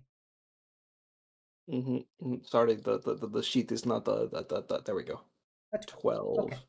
It's an off day for me. So as you all get ready, I'm gonna go around the table to have everyone describe their outfits. So first up, we'll just do it with the seamstress herself. So, Feng, what is Feng's outfit for this ball? I think that Feng is probably going to be going a little more simple than her normal robe. We're still primarily gold and a little bit of purple, but it's a much more sleek and kind of form fit Chongsan. And I think the usual cape has been shortened into a capelet, and I think we're just making the collar just make it even bigger. Like if you remember that one Ghost Elite 4 member that was a writer and she had that fuck off huge collar. I think we're shooting for something in that vein. Okay, sounds good. And then, Sif, you want to retcon you realizing it was about your dad? Yeah, I think it's funnier if she doesn't realize that's not about her dad and Fred, and it's like, oh my god, I am so into yaoi now. I mean, I shouldn't say that out loud, but I will keep reading books about this and not realize the pain until it's too late. And realizing your dad's huge cock is the subject matter of this. What about my dad? I didn't acknowledge that. It's not there. Soleil, what is your outfit? Yeah, so purely self-indulgent of me, but I think I picture something very reminiscent of Yul Brynner in The King and I during the Shall We Dance scene, like just this exquisite red and gold silk outfit, like I think like a sarong style pant, and just this shirt that does not close at the front. It just drapes open very flatteringly and still shows almost everything. But yeah, just something very light, very elegant, and easy to move around in. Okay, thank you. And then Nafisa? So Nafisa found a Charlotte original, which thankfully wasn't as it does not bear her midriff, so she's like, okay, this isn't as revealing. It is a long white gown with a a fairly short single slit between her legs going down. The white is like an off yellow white, and then it's got this like slightly darker patterning through it that's like barely noticeable. In her midriff, it's got this gold and blue sash wrapped around it, which complements nicely with her hijab, more patterning there. And then she didn't realize, because she thought it covered more clothing, that the party would definitely notice, it makes her boobs and her shoulders pop. Oof. Hubba, hubba. Thank you, Nafisa. And then last but not least, Aurora. Yeah, so Aurora is wearing essentially a nice like sweetheart neckline dress with a nice little bow in the center. As mentioned, the top of the like the bodice is black, but at the waist area it switches down into a pink that goes down to her knees. She's also wearing a sort of string of pearls around her neck that she went out to buy using the money. and as well as the shawl that Feng was able to make for her to sort of like help accent, sort of be able to hide where she wants to and reveal when she wants to. That kind of angled fabric or angled viewpoint fabric where, depending on how you look at it, it's on a gradient of white to black. Mhm. Gotcha. All right. And as you all look gorgeous seeing each other, is there anything you want to say to each other? Noted Rolled a that the 14 on mask the is still on. rolled a 14 on my wisdom save. How normal am I able to be around Nafisa with the aforementioned popping? See, it's not the abs. You don't get the full ab show, but you feel like partially it's because you're so tired from making all of these clothes the last day and a half that you feel like you can keep control. I must send my highest regards, even more so, to Sharit now. I didn't realize you could also make such modest clothing, and she like fucking pops it more by bringing her arms together. I gotta Yes. commit to the bit. Excellent. Y'all look really lovely. Like, I think we really look the part here. Mm-hmm. You can see she's blushing a little. Omega has reshaped their body into be wearing a like a blue three-piece suit. Ooh. Oh, Ooh. hell yeah. Hey, Butch. Hey, Butch Tot.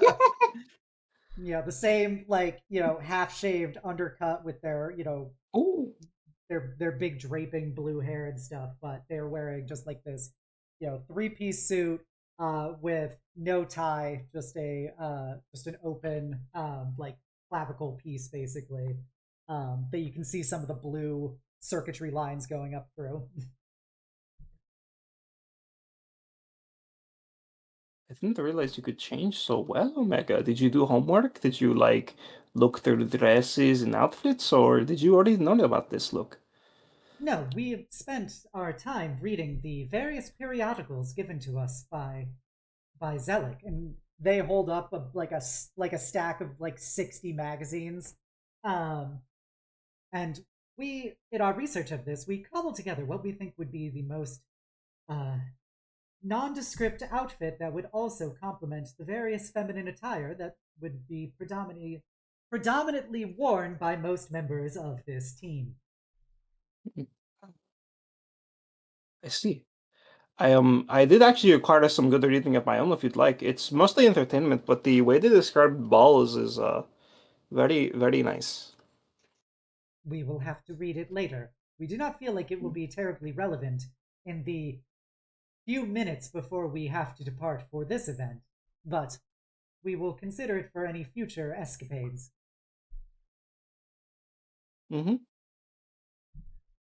Uh, Y'all, come in here. We gotta take a selfie before we head out. You're right. I've been so lacking on pictures. I felt so bad when I'm taking a picture of Kaya. I I'm sure, think she'll get over it. Yeah, I'll just if get it anything, next time. we'll get another chance, it sounds like. Mm-hmm. uh, so do you guys take a prom selfie together? Yeah. Hell yes. Yeah. If need be, I mean not Xelik. Omega could just extend out an arm to get all of you guys in the photo. I would, that's so funny. Let her do it. Also, as a little added touch, Nyx is wearing a bow tie. Oh. Oh, that's She wants to cute. be dapper. Yeah, so Xelik actually, well, I mean not Xelik, Omega, keeping their arms still available, actually extends out their feet to be the thing that then turns into a hand holding the camera. And gets the little photo of you guys in your prom photo. Um, and as you guys get ready to depart to a car to take you to the event, Soleil, you're going to notice something as you're moving through the halls of the house. Um, as you're going to meet up with everybody, you pass by a door to a bedroom that apparently the door wasn't fully closed. And as you pass by it, you see through the crack in the door Xelik in her little 3.5 foot tall self. And she is wearing like a very sheer kind of sequined like midi style cocktail dress, where half of it's done like her own heraldic uniform, where half of it is the dark purple near black, the other half is the silver. Her hair is pulled up into a bun, with a pair of dragon wing pins holding it in place, and you're getting like the view of her back as you see that like right at like the base of her like tailbone, quite literally in this place, is a open slit in the shape of the house of the ladies of light symbol of the dragon with its spread wings, and that is an open spot where her tail actually fits through.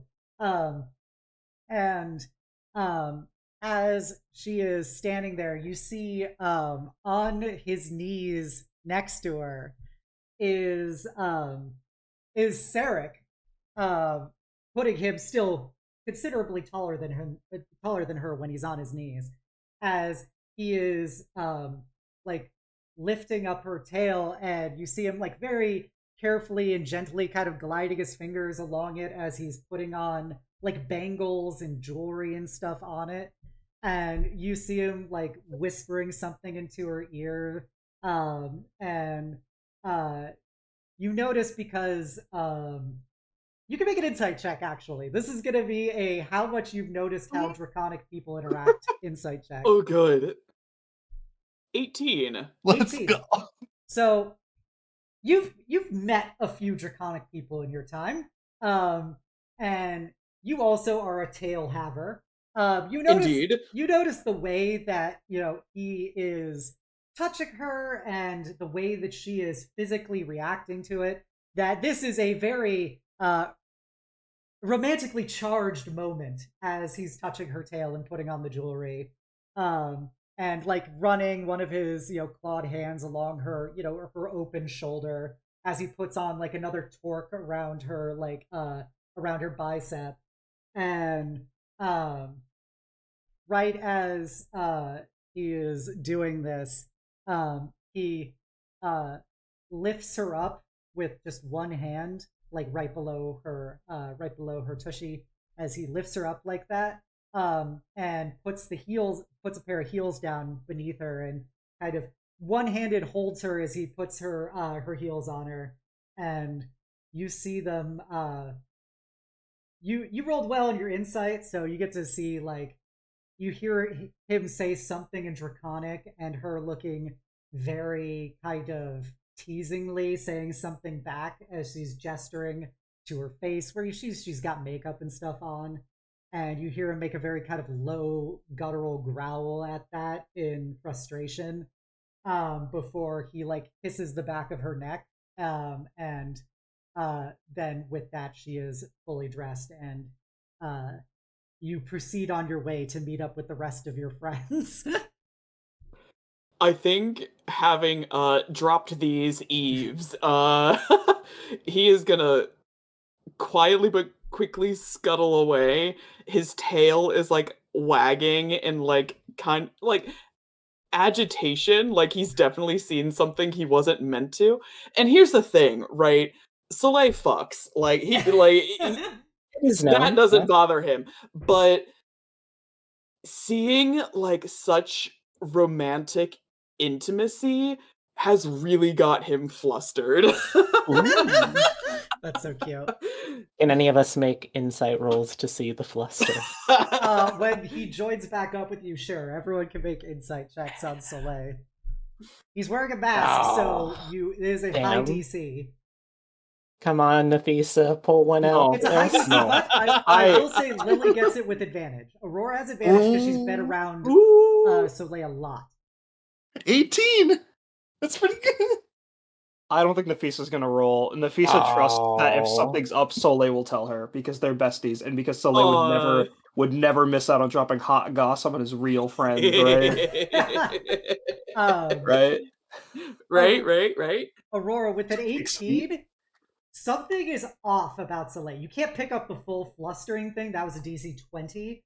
But he is acting odd when he I returns. physically could not succeed that check then. Well, he could have rolled an act 20, I guess. But yeah. There's always a 5%. Always a 5%. It's literally, he's wearing a mask. That is why it's so hard. I was one off. Yeah. He's also already pink, so Yeah. So you notice something's off about him, but it's you can't tell he is sexually flustered right now. I think she'll just put an arm around him and just be like, "You ready?" he kind of looks like startled, like his mind was elsewhere, and just looks at you. Yeah, shit. Yeah. I'm ready to go. I didn't think I'd fluster you this much. He kind of clears his throat and corrects himself. Just well, I mean, you look damn good. Oh. So do you.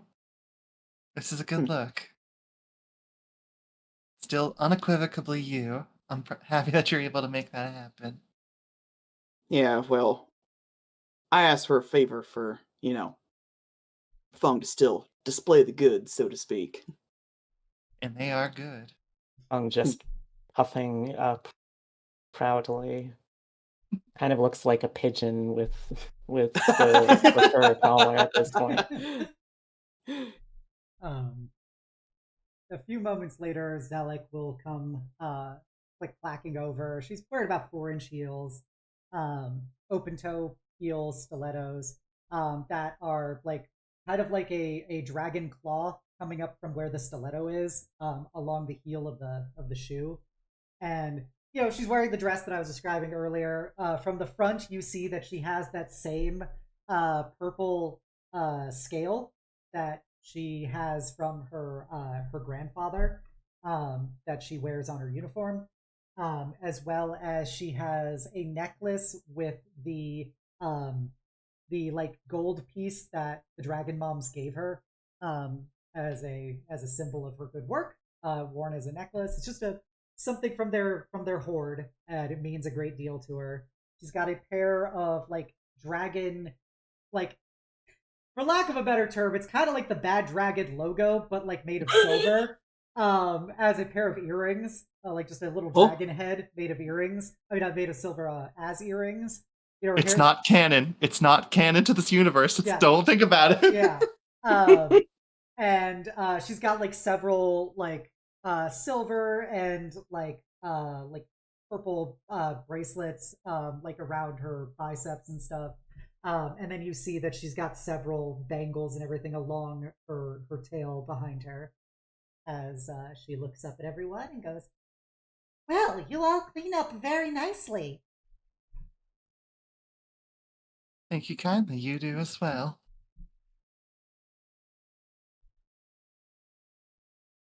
You look very nice, Xelik. Well, the driver is waiting for us. And there's no one else we're bringing with us? No, it's just us. Okay. Nafisa's got a very conflicted look on her face, and she'll just go towards the carriage vehicle.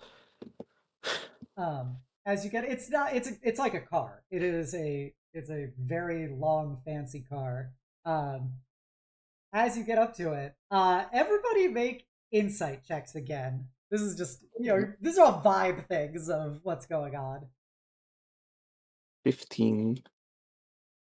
6. 23. 11. B and computer yelling at me. B and Nafisa, you guys see that when you get to the car, the driver is Cyr-Akkadi in a suit. And when you guys get up to that car, you notice, the two of you, that Xelik is genuinely surprised to see him as the driver for the car. But, doesn't say anything. But he does open the doors for you guys to enter the car. Unfolds my hand into a fan to mask the smirk. Yippee! I mean, Cyr, it's so good you could come. Yes, the driver who was previously scheduled for this, he had a commitment arise that he could not miss. And so I volunteered to take the burden upon myself. So I think Cyric's sitting in the front then, yeah? Because the two most mature people should be in the front and the rest of us can be like really silly in the back and not to be as noticeable. Yeah, I think that makes perfect sense. Indeed. Absolutely. Xelik starts saying, but it's normal not to sit up with the driver. We're based on our positioning and... Well, I mean, Soleil needs to lounge like across 4 seats. I needed so much space. You We're need so already Ray can much. just be on our lap. Entirely laps. lounging there, buckled in. You see Omega just puddles up over like a swath of the seats. And Xelik kind of looks, and because of the insight checks that you guys had gotten, you notice that she kind of like is putting up a front, but she kind of goes, sighs very theatrically, goes, fine, if you're all are gonna be like this, I guess I'll sit up front. And he opens the door for her, goes, Miss Karin? Yes, thank you. As she gets in. And Fog and Nafisa see him do a definite little smirk as he sees her get in the car. And he will get behind the wheel and start driving you guys. Okay. So you guys are heading to a portion of the upper spires where the palace is, the Palazzo di Eyrie, which is otherwise known as the Eyrie, which is the traditional palace of the doges and dogessas of the city, and it is a massive palatial estate. You see that it is just, this building is externally significantly larger than the Montagna di Drago, but you also know that the Montagna di Drago is significantly below ground because of the dragon layer aspects of it. But yeah, this is just a massive mansion with walls and guards, but everything is just done in an incredibly ornate, everything is covered in gold and platinum, and there's statues everywhere, predominantly all harpy women, in various positions. It doesn't seem like they're all the same harpy woman, but there's a lot of them in front of this. The building itself is covered in statuary birds, and like rising angelic women, and as you pull in, you see that there are dozens of other cars here, hundreds of, soldiers and guards and bodyguards, etc.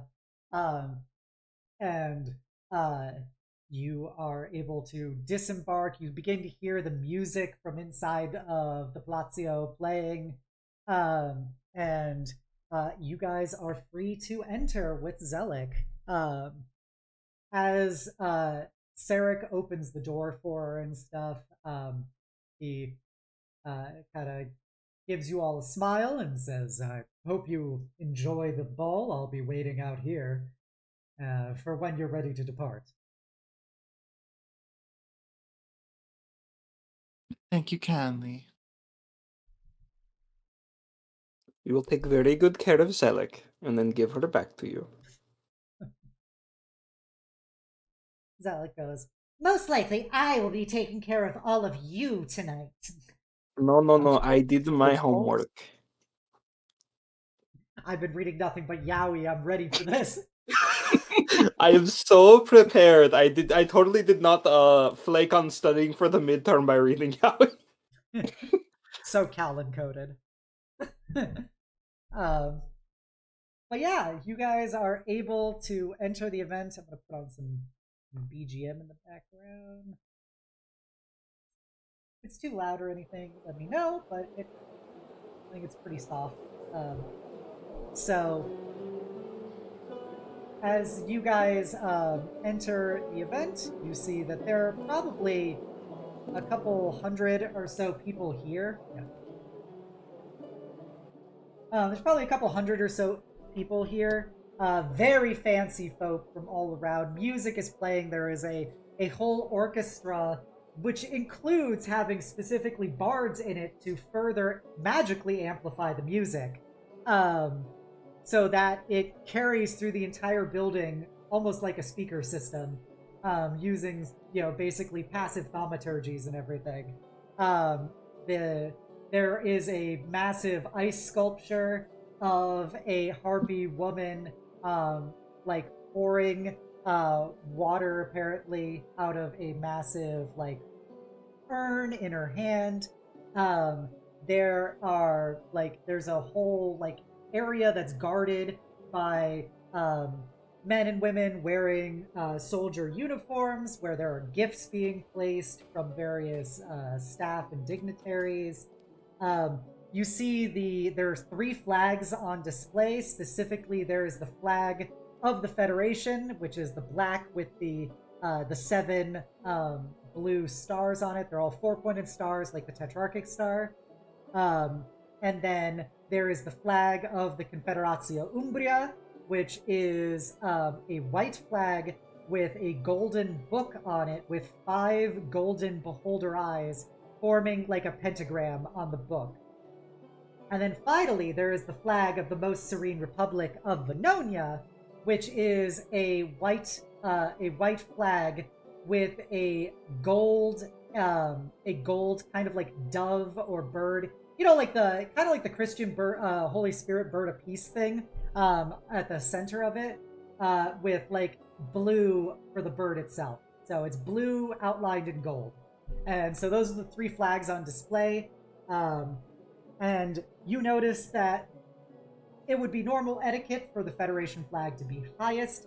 However, it seems that somebody has been derelicting their flag code responsibilities, and for whatever reason, the Venonian flag is above all the other flags present. So as you enter, you see that there are various waiters and waitresses going around with trays of drinks and food. Various people hobnobbing together. Everybody can make perception or investigation checks.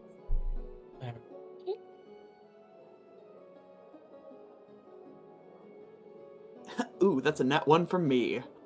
A duality. 15. 23. Okay. Aurora and Feng. So there are various dignitaries and stuff present. You notice that there is about 3 big groups of especially fancy-looking people. One of the groups with a 15. You see that there is a shadow elf woman, so a drow, a shadow elf woman with purple eyes, wearing a cocktail gown with like various snakes with snake heads kind of wrapping around it, and like over her shoulders along to form kind of like a corset, and also like beginning to she's got like jewelry of like snakes wrapping around her legs and arms. Next to her is a halfling woman wearing a gray like very kind of subdued, it's a very subdued black suit with a gray shirt and a red tie. Next to them is also a wood elf woman. So with the one blue eye, one green eye. There's a wood elf woman wearing a very elaborate blue and gold and red dress. And then there is also a woodpecker Aarakocra with very elaborate like tattoos on his beak of like celestial designs, and they are all chatting in one area. You also see that there is a male drow, this one with red eyes, who is wearing a very Victorian black suit with like a green kind of like ruffled like not like a necktie, but it's like very like distinctly Victorian neck thing. That's like green. Cravat? Yeah, cravat. That's green. And he has like several spider legs that are like wrapping around like the waist of the jacket to cinch it, and also over his shoulders. And he is talking to a sorry, one second. He's talking to a male half-orc wearing a black and gold military uniform, very ornately done with medals and stuff on it, as well as a very tall high elf woman. Like, she's very tall, pretty muscular. She's probably about 6'2", pretty muscular. She's wearing like knee-high boots that are heeled. The boots themselves have like this kind of like floral design on them. The black boots with like green vines wrapping up them. She's got like these trousers on that expose the sides of her hips. She has a series of belts with a butterfly belt buckle that seems to be made of sapphires and emeralds, like in two halves, with a long rapier hanging from it. She's also one of the few armed, not like bodyguards or soldiers present. She then has a like short-cut like fencing jacket with long tails coming behind it, and with like purple like brocade going up the otherwise like green, or sorry, this is otherwise blue jacket. And she has a very short bob cut of like dark green hair with a blue, like encrusted with sapphires and silver, like laurels in her hair.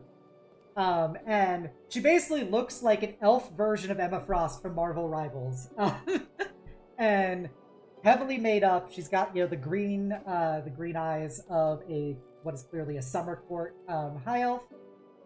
Next to her is about a 5'6" or so male high elf winter court. He's got like dark blue hair with like white streaks going through it, and he is wearing like this very slinky dress that is high cut on both sides going up his thighs.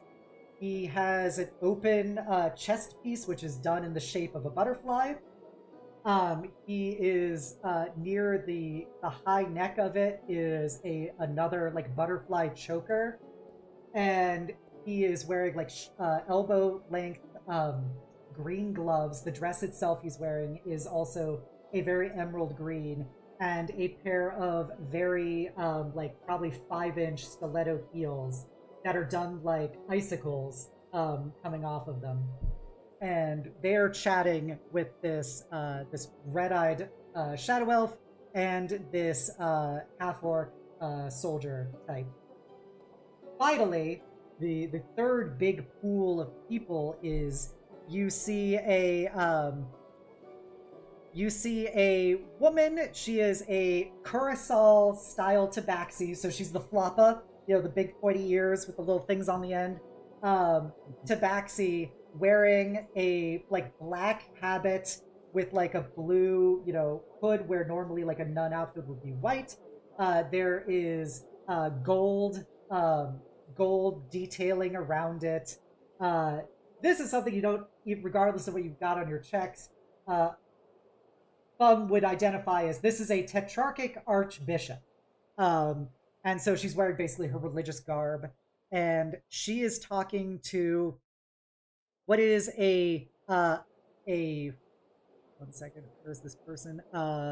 Yes. So she is currently talking to a woman that is wearing a like black and white style cocktail dress and heels, but she has a comically misshapen face in that it's like a big grinning clown, and her face is made up in a very white face paint with black edging, like a clown.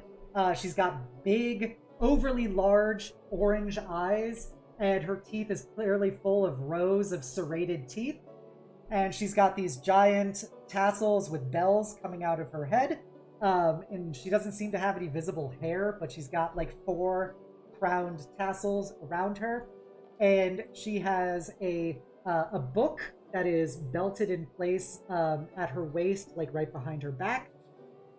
And she is chatting alongside, there was one other person. Oh yes, and a non-binary human in a like a blue suit with gold is talking to them. And so those are 3 groups of people.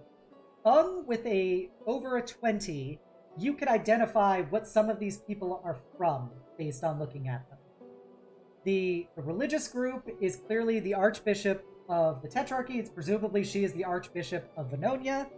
The clown is seems to be bearing some symbolism of a Scholastrix Primus of the Magna Collegium, the international mage organization. And the non-binary human is clearly some kind of diplomat from the Federal Republic of Tyrol. The first group, with the purple-eyed drow woman, she is clearly a diplomat from the Hydraxian Dominion, from the Umbral Reach, and she is currently talking to a diplomat from the Eisenstadt, which is the halfling, a diplomat from the Grand Republic of Leon, which is the Wood Elf, and the diplomat from the Union of Ora Kalmar, which is the Woodpecker Aarakocra. The final group is the male drow with the red eyes, who is clearly a diplomat from the Kingdom of Renor, and he is talking to 2 representatives of the High Principality of Avalon, as well as what is most likely a Viscount from the Kingdom of Casil. So those are 3 groups of people that you can readily see mingling. If those are just 3 obvious groups, if you don't want to interact with those groups, there's several other people about the place that you can come into contact with. So let me know who you want to potentially talk to. I think just scanning the room, Aurora would kind of lean down to Xelik and just be like, "So you'd normally just walk up and schmooze with these folks? No introductions needed?" Well, there's of course proper introductions. You have to, because you are social lessers, you would introduce yourself and give them the acknowledgement, whether it be a bow or a curtsy first, and then they would choose whether they acknowledge you or not, and potentially interact with you. Ah, so one of those ones. Okay. Looks over at the party. So this is gonna be kind of situation to, well, do we want to go try and make ourselves known, or do we want to try and be interesting enough to let them come to us? I think I will hang back with Xelik. I know we're supposed to get information here, but I don't think I'm very good at that sort of thing. Why not? I mean, you talk to people just fine. From how you guys talked about it, these people wouldn't be receptive to how I talk or act. Well, I think if all things considered, the diplomats likely maybe even know something about the Dragonlands. Might Maybe, be curious about you. Curious to know more about the other sides of the world.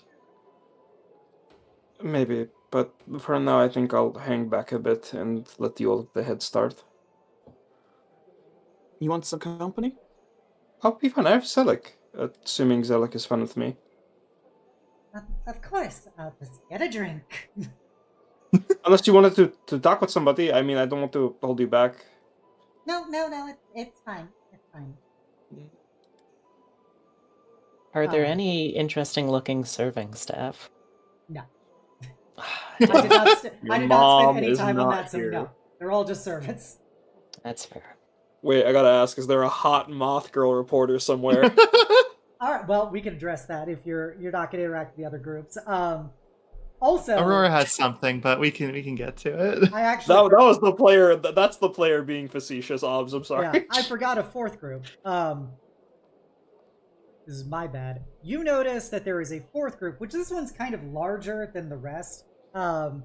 Where it is a you notice that there is a female hobgoblin wearing a very elaborate military uniform, which is very similar to the various Venognian soldiers you've seen around here. So presumably she Feng can identify she's a general in the Venognian military. And she is talking to a male Orca Triton who is also wearing a Venognian military uniform, but different than hers, who is also talking to a male Earth Ganassi of an iron ore with like streaks of pyrite through it, who is clearly dressed in very Solari style. And then there is also in that pool, there is a Ravenin. There is a male Gith Ravenin in his full like toga over his military like armor and stuff. And so they're talking. And then there is a fifth group. I forgot how many NPCs I listed. So there's a fifth group, which is somebody you guys actually recognize. It is Bishop Cine Rosa, the blue rose nightshade of the Vanyaskan faith here. Oh. And she is talking to a female Ergonasi who looks like she has notes of wind blowing through salt. Like she's got this very kind of like grainy, salty sense to like her like floating wind hair. And she is dressed in the very rainbow-colored robes of the diarchy of Cyr-Akkadi. And they are... Did I forget anybody else here? No. And so that is that final group. So there you go. Those are all your groups. So I'm just gonna, since I've listed so many people, I'm gonna start off with Feng. Feng, who do you want to talk to, if anybody? I think the Bishop Rosa would definitely be a good start since we already have some rapport there. Okay. So it's her and the person from Cyr-Akkadi. And then Soleil, is there anybody you want to talk to? I think before he goes to talk to anybody, I think kind of like he's not acting like it outwardly, but I think kind of like Nafisa, he's a little reserved, a little worried that his general being is just going to be kind of off-putting to people. So he's going to kind of like be a bit of a wallflower and sort of scope the scene. I think he's also still in that mode of like, gotta make sure we're gonna be 100% safe here in this space. Make sure no one's looking hella sketchy. Okay. Aurora, is there anybody you want to talk to specifically? I think she would do her best, knowing the Scholastic Primus, knowing that name from likely even just her time in Erixia / beyond, would probably want to try and go and talk to them a little bit, maybe. Okay. And then Nafisa, you're gonna prowl with Xelik. Yeah, I would like to talk to Xelik for a bit. Okay. I'm gonna start off with Feng. So Feng, you're gonna go approach Cine Rosa. Yes, so I'll head over. I think Zhongsam is probably a little too tight to do to do a curtsy, so I'll go for the slight bow. Okay. You approach and do your slight bow. Cine Rosa, you've met her before. You know, she's 7 feet tall. She's wearing what is, even in these fancy events, she's wearing a very simple white robe with the blue sapphire snowflake at the center of a gear, the symbol of the Vanyaskan faith. And then she's got, of course, her very circuitry-like skin with its light shade of blue and her petal-like hair and eyebrows and everything. And she will look over, and then the Air Ganassi will also look over, and in response to your bow, they will give slight bows of their own, and you were free to say something. Please pardon my intrusion, but I simply had to offer my regards once again to your bishop. I do hope that the Enclave is doing well.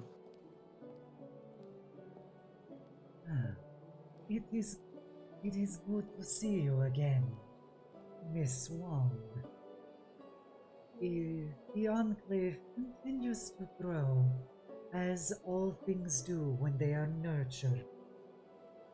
And we hope that our time here tonight will give us the same opportunities to show that the Vanyaskan faith is a valuable pillar to this community.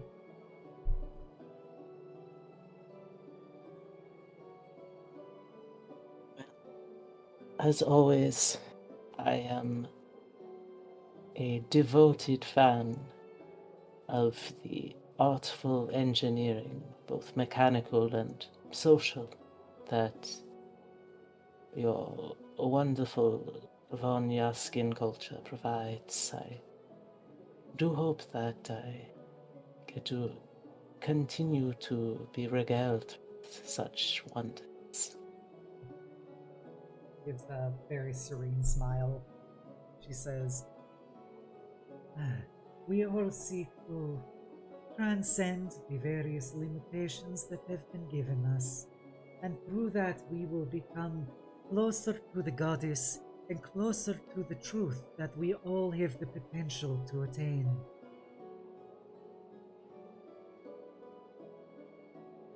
So beautifully said. And I must beg your pardon. I was so caught up in catching up that I do not believe I have introduced myself to your companion here. I am Feng-chen Wong, a artificer and prosthetic crafter of perhaps growing renown, if I may be so bold. It's good to meet you, Miss Wong. I am Alma Al-Akkad. It is an honor to meet you, and I have seen that you have connections with the bishop here, and that is a great sign of respect in this city.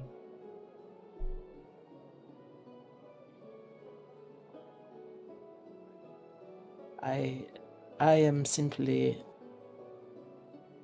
graciously being honored for what I would simply consider the commonly decent thing to do for a group when they find themselves so disadvantaged as the unfortunate case was in the moment. There's not as always such a open-mindedness towards those of differing means in the physical sense, she says, with gesturing with her hand. As the Ergadasi shifts, you see that her clothing shifts with her, like the rainbow pattern. It's kind of like an oil slick where it's constantly moving as she moves. Um, and she kind of looks at it and goes, "Ah, well, all things change. You simply must go wherever the tides of your life take you.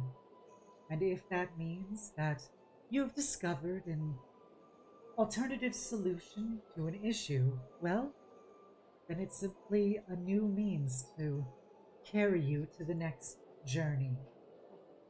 It's all that life is. You should not dwell on things that people would consider holding you back, but simply flow around them." That is such a beautifully eloquated idea. I hope to bring some of that very sentiment to others with some of my work. While I have the utmost respect for the Vanyaskan culture and the practice of their own technology, for those such as myself who, due to religious strictures, would not be able to fully invest oneself. The idea that you would be forced to be reliant on such a boorish and backwater technology as Nexite-powered prosthetic is laughable, really. I simply find that people are not yet aware of the alternatives. Well, Nexite is the very backbone of modern society. It would be an interesting proposition to imagine using something aside from it. Well, many bodies have their own inherent energy. It is simply a matter of attuning the prosthetic to the natural flow, the frequency, the rhythm of an individual's existence. Once you achieve that, it requires no more energy for a prosthetic than the original limb would have taken. I imagine it would be prohibitive in cost. At the moment, I have been somewhat limited in my production, but I have found that the increasing iterations on the initial prototypes have been very promising in terms of the reduction of overall cost. My goal is to have something that would be available to the average lay worker of the collective nations to be able to own and maintain. A noble aspiration. Thank you. With that, jump over to Soleil as you're sulking about patrolling. Lots of drinks, lots of food here. Everyone, it's been a long time since you've been to a ball. Everyone kind of looks shady in their own rights. It's also very fake here. You, as you're patrolling around, you do see that there, near one of the trays, is a moth woman, who you've never interacted with before in your life. But you do see a woman wearing like a white gown, with like notes of green and red on it, She's got this big symbol of a flame over a book on a neck piece.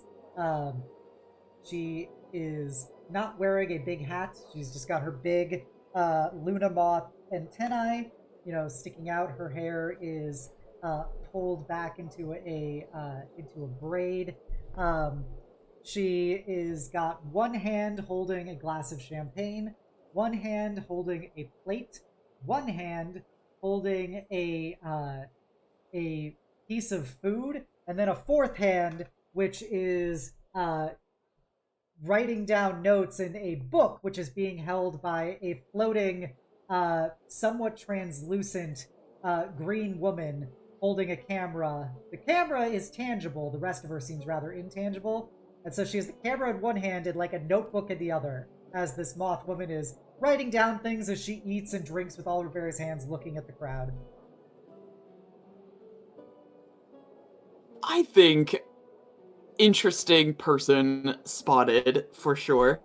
I think he would approach this moth woman and kind of take a relaxed, stance next to her and kind of, lean in just a little bit, like kind of curious as to like what she's jotting down, but just, you always write the ongoings of parties? You don't talk to people yourself first? Give me one moment. I realize something. Fear. Oh, it's not that. She's gonna recognize us. I don't know who this is. Yeah, you don't. Second. Oh no. First, this is for the audience. Huh? Oh, with the art, yeah. Yeah. I have art of this woman. Not in this outfit, obviously, but in a similar... Oh, God. She's such a baddie.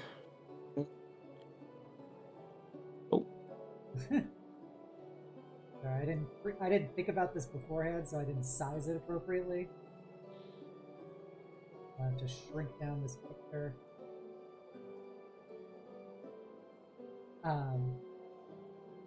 But yeah, she will just kind of chuckle and say, "Oh, Mr. Soleil, it's good to finally meet you." You know me. There we go. Give you a quick vibe of this moth woman. Little Luna moth lady.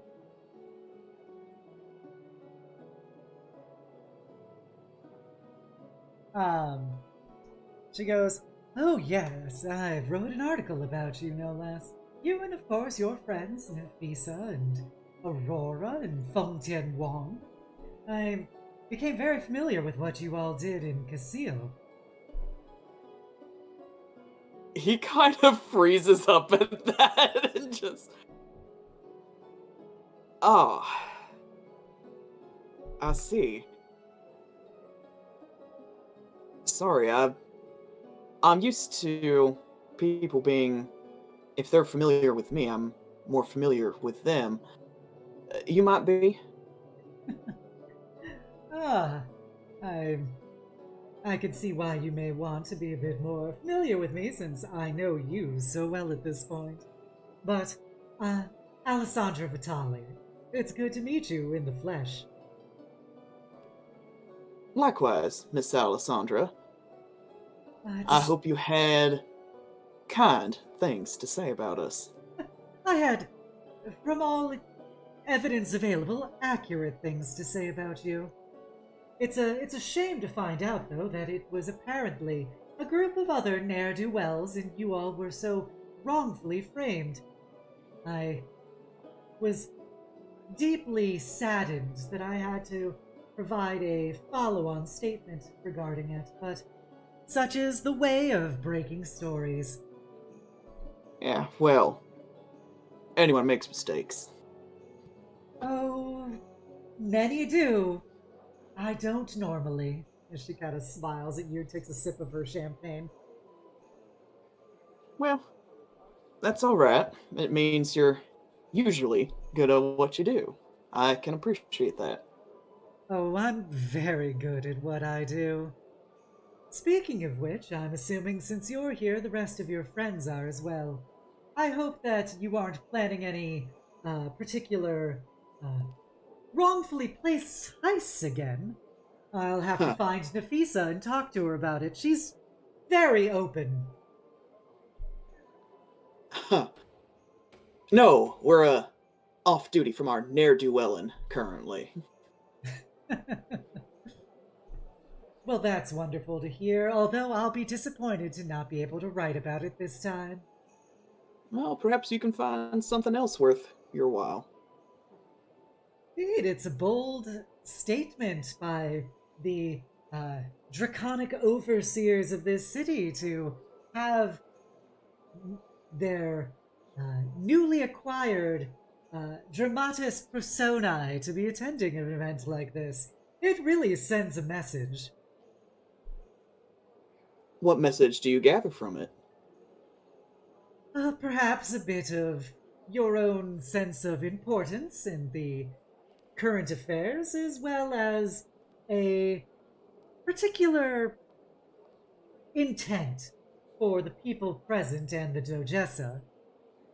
I sometimes attend these events. I try not to. I have more important things to write about than the elbow bumping of the various functionaries of this city, but alas, when in Venogna,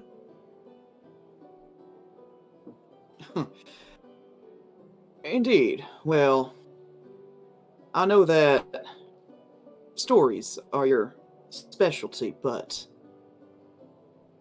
sometimes things just aren't that complicated, darling. I have a feeling you are much more complicated than you put on.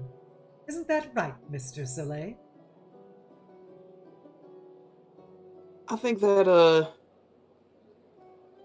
that all is a matter of perception. And who thinks that they might be particularly close to me. She kind of leans into Soleil, who's much taller than her. You know, he's about like 6 foot, but yeah, he's a good foot over her. She looks up at you and kind of says, "Mr. Soleil, I have a feeling that those closest to you are the ones who understand you the least." You feel pretty confident about that. Call it an educated guess. Well, I'm afraid you'll have to keep guessing, darling. They do say it's the way of the Fae to always equivocate and deflect. We have to tell the truth. Don't have to be honest. It's often said that the greatest thing the Fae are actually afraid of is the truth.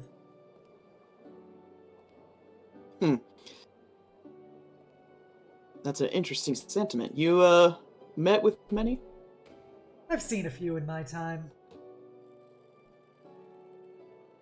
I tend to fixate myself on greater prey, though, than the scheming machinations of otherworldly beings. I tend to find that the scheming machinations of mortals are infinitely more fascinating, more in-depth, and ultimately more dangerous. A little more unpredictable, too. I can see the appeal.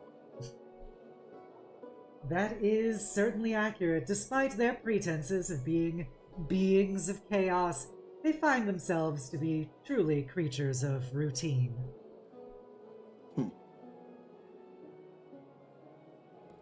Well,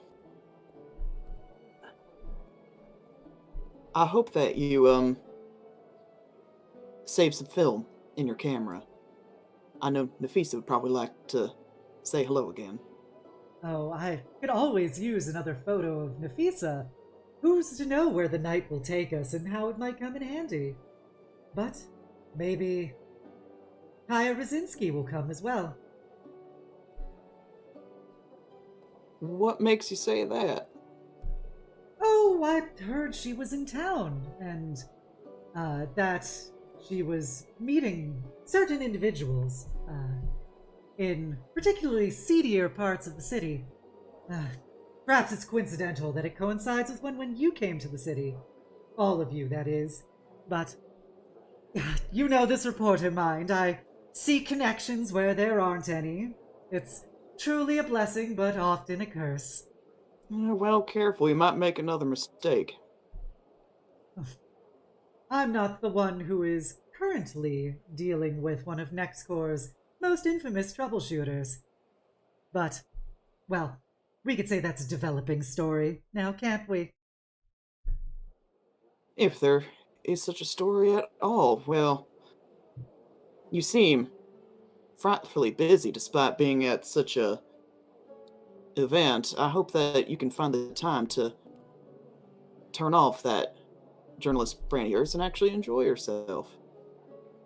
Oh, I can tell you, since the moment you walked up to me, I've been enjoying myself greatly. I'm sure. Well, maybe I can punch my name on your dance card. Oh, honey, I don't think you can handle a woman like me. Is that a bet? Well, I have a feeling that you'd have concerns that if you got too close to me, well, I'd pry out all of your secrets. Maybe get the names of some people you knew while you were in Sigavishte, isn't?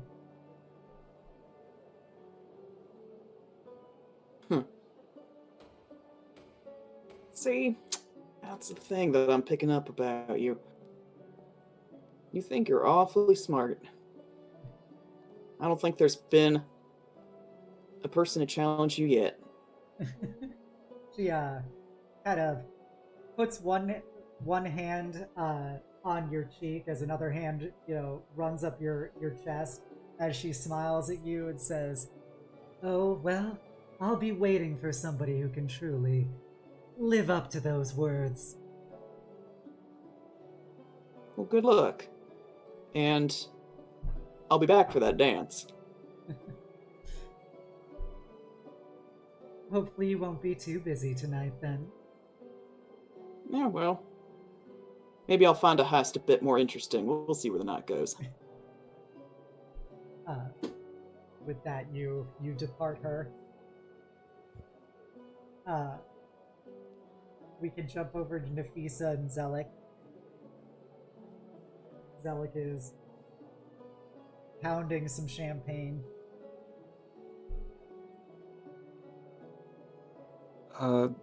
Xelik, Yes?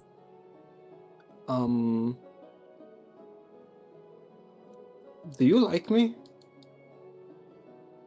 Xelik kind of looks at you confused.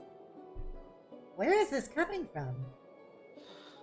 I don't know. Lately I've been feeling a little more doubtful or judged because I know I don't really think through what I say or really worry about my words, and I know sometimes it's been fine, I make friends just fine, but I feel like I've gotten on yours and everyone's nerves a little bit every now and again. I wouldn't take it too personally. You all are interesting agents to work with, but I can't argue with your results despite the trouble you guys continually seem to be getting yourselves into. I know, but we could be doing better, yeah? So you don't have to do so much. I mean, I know we're not supposed to worry too much about the people who took the fall for us for that first job, but I like you, and I want you to like me too. I want everyone in the group to like me.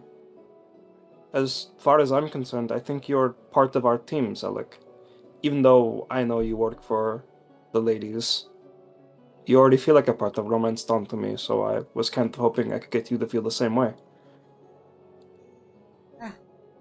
You shouldn't dwell on what I think. My job is to make sure that you guys get paid and work well together to achieve my mistress's goals. Like, But you are like so important for that.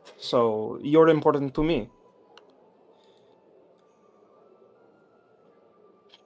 I've never really gotten to work or be with someone I've known before. I know I have that forceful personality, and it's definitely been problematic when I was younger.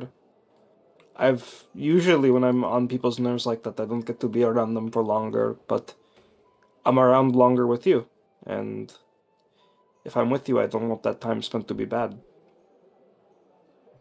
it's not bad. When you're my age, Nafisa, you'll get it. You'll see young people come along with all their crazy dreams and aspirations, and you'll just get it's a thing of youth. And Nafisa, I know you're not from around here, and I've only been to the Dragonlands a few times, but I understand things are very different there, and people here aren't as nice or welcoming as you might be used to. And this is our world we survive in. And so, you know, just do your best. Like, I don't know what to tell you. Like, I don't hate you. I don't hate any of you. Many of you are frustrating a lot of the time, but you all seem to have your hearts in the right place. And so I can't be mad at you. So don't be so hard on yourself. Is kind of what I can say. Okay, but you said it's just to survive here, and I'm sorry, I don't want to be rude, but that sounds kind of sad. I mean, is that like, don't you have your own dreams or aspirations you still want to accomplish? I mean, not just for the ladies, I mean for you. But my dreams coincide with what the ladies want. This is what my family does. We've been serving the ladies for centuries. And I mean, yeah, we can do both at the same time, but I have my own dreams and goals. Like, I want to find my mama and I want to see the world, but I also want to help the ladies because it seems like they have good goals. I mean, they knew about Omega, but Omega's still free with us and they didn't take advantage of us or anything, right? It's different for you guys than it is for me. Like, I'm their major domo. I was born for this role. I earned it. I went to university. I got my degrees and everything so I could be able to serve in this position like my father and grandfather before me. Yeah, but what about, out of character, was the Dragonborn's name Saren? Saren? Sarek. What about Xelik? I mean, I know your job makes it hard for you to be with him, but, you know, is that the name for you? Make an insight check. Okay. Ah, that's a 5. Yeah. Oh. She goes, oh, Sarek's great to work with. He's a very professional. There's a reason why he's captain of the guards. Like, he's so big and strong, and he's smart, and he's a good leader, and we work well together. I don't know quite what is going through your head right now, but I know it has to be something more than that. From what I've seen, from the way you enjoy being next to him, it reminds me of my bubble. He misses my mama. But, I don't know what it's like to want a horde, but if you want something like that, someone to be your horde, I can't promise that I won't be any more frustrating, but I would do anything in my power to support that from you. I feel this is the least I can do for you. I appreciate it, Nafisa, and if anything comes up, I'll let you know. It means a lot, and I know you want to help. And hopefully there will be a world where people can help each other like that and not just have to worry about survival. I mean, we're working towards that with the ladies, right? That's the hope. Okay. Then I think to help further, I will go try that information gathering thing you recommended. I promise to apologize deeply if I make a scene. She kind of just takes another swig of champagne and goes, "We'll see what happens." Mhm. With that, you depart. Aurora, which group did you want to talk to again? She was specifically going to go to try and talk to the Scholastrix Primus. Okay. I'm mindful of the time right now, Mm-hmm. so I think we're gonna note that and save it for Okay. next time. All good. Since we're just at about 9:30, and I don't want to cut you off halfway through a convo. So I think we will wrap things up here with part 1 of our ball. We're balling here. I hope everybody had fun tonight. Poor Nafisa. Everything. Nafisa just posted sad puppy art. With all the yaoi. And so I hope everyone had fun. If you haven't done so already, please give me a follow here on Twitch. Give me a sub over on YouTube where I have every episode of this campaign. You can also give me a follow on Blue Sky, and you can join my Discord, the Eternal Citadel, and be a part of my incredible community. I want you all to know you're all beautiful, amazing, and valid people, and I hope you enjoyed spending your night with us nearly as much as we enjoyed spending it with you. And never forget the most important part, which is that the world is better having you in it. You should also go check out all of my wonderful players. They're all very good beans in their own right. They all have campaigns in one way, shape, or form together. Going forward, we might have some different scheduling, but we'll let you guys know in the coming days. That'll be it for streams for me for the week. I'm also considering doing an Ask Me Anything stream at some point in the future. So if you have any interest in doing that, let me know via Blue Sky or my Discord, and it gives me the inspiration if anybody would actually care. Otherwise, that'll be it for Nexus for tonight. Let's go send a raid. We are gonna go raid Tilly. She's playing Persona 3. Looks like the OG Persona 3, no less. So let us, if you are a follower, please copy down the call to hugs. If you're a sub, please copy down the Knight's message. As we're gonna go raid good old Tilly. Tavern Tilly. She's an elf VTuber and a good bean.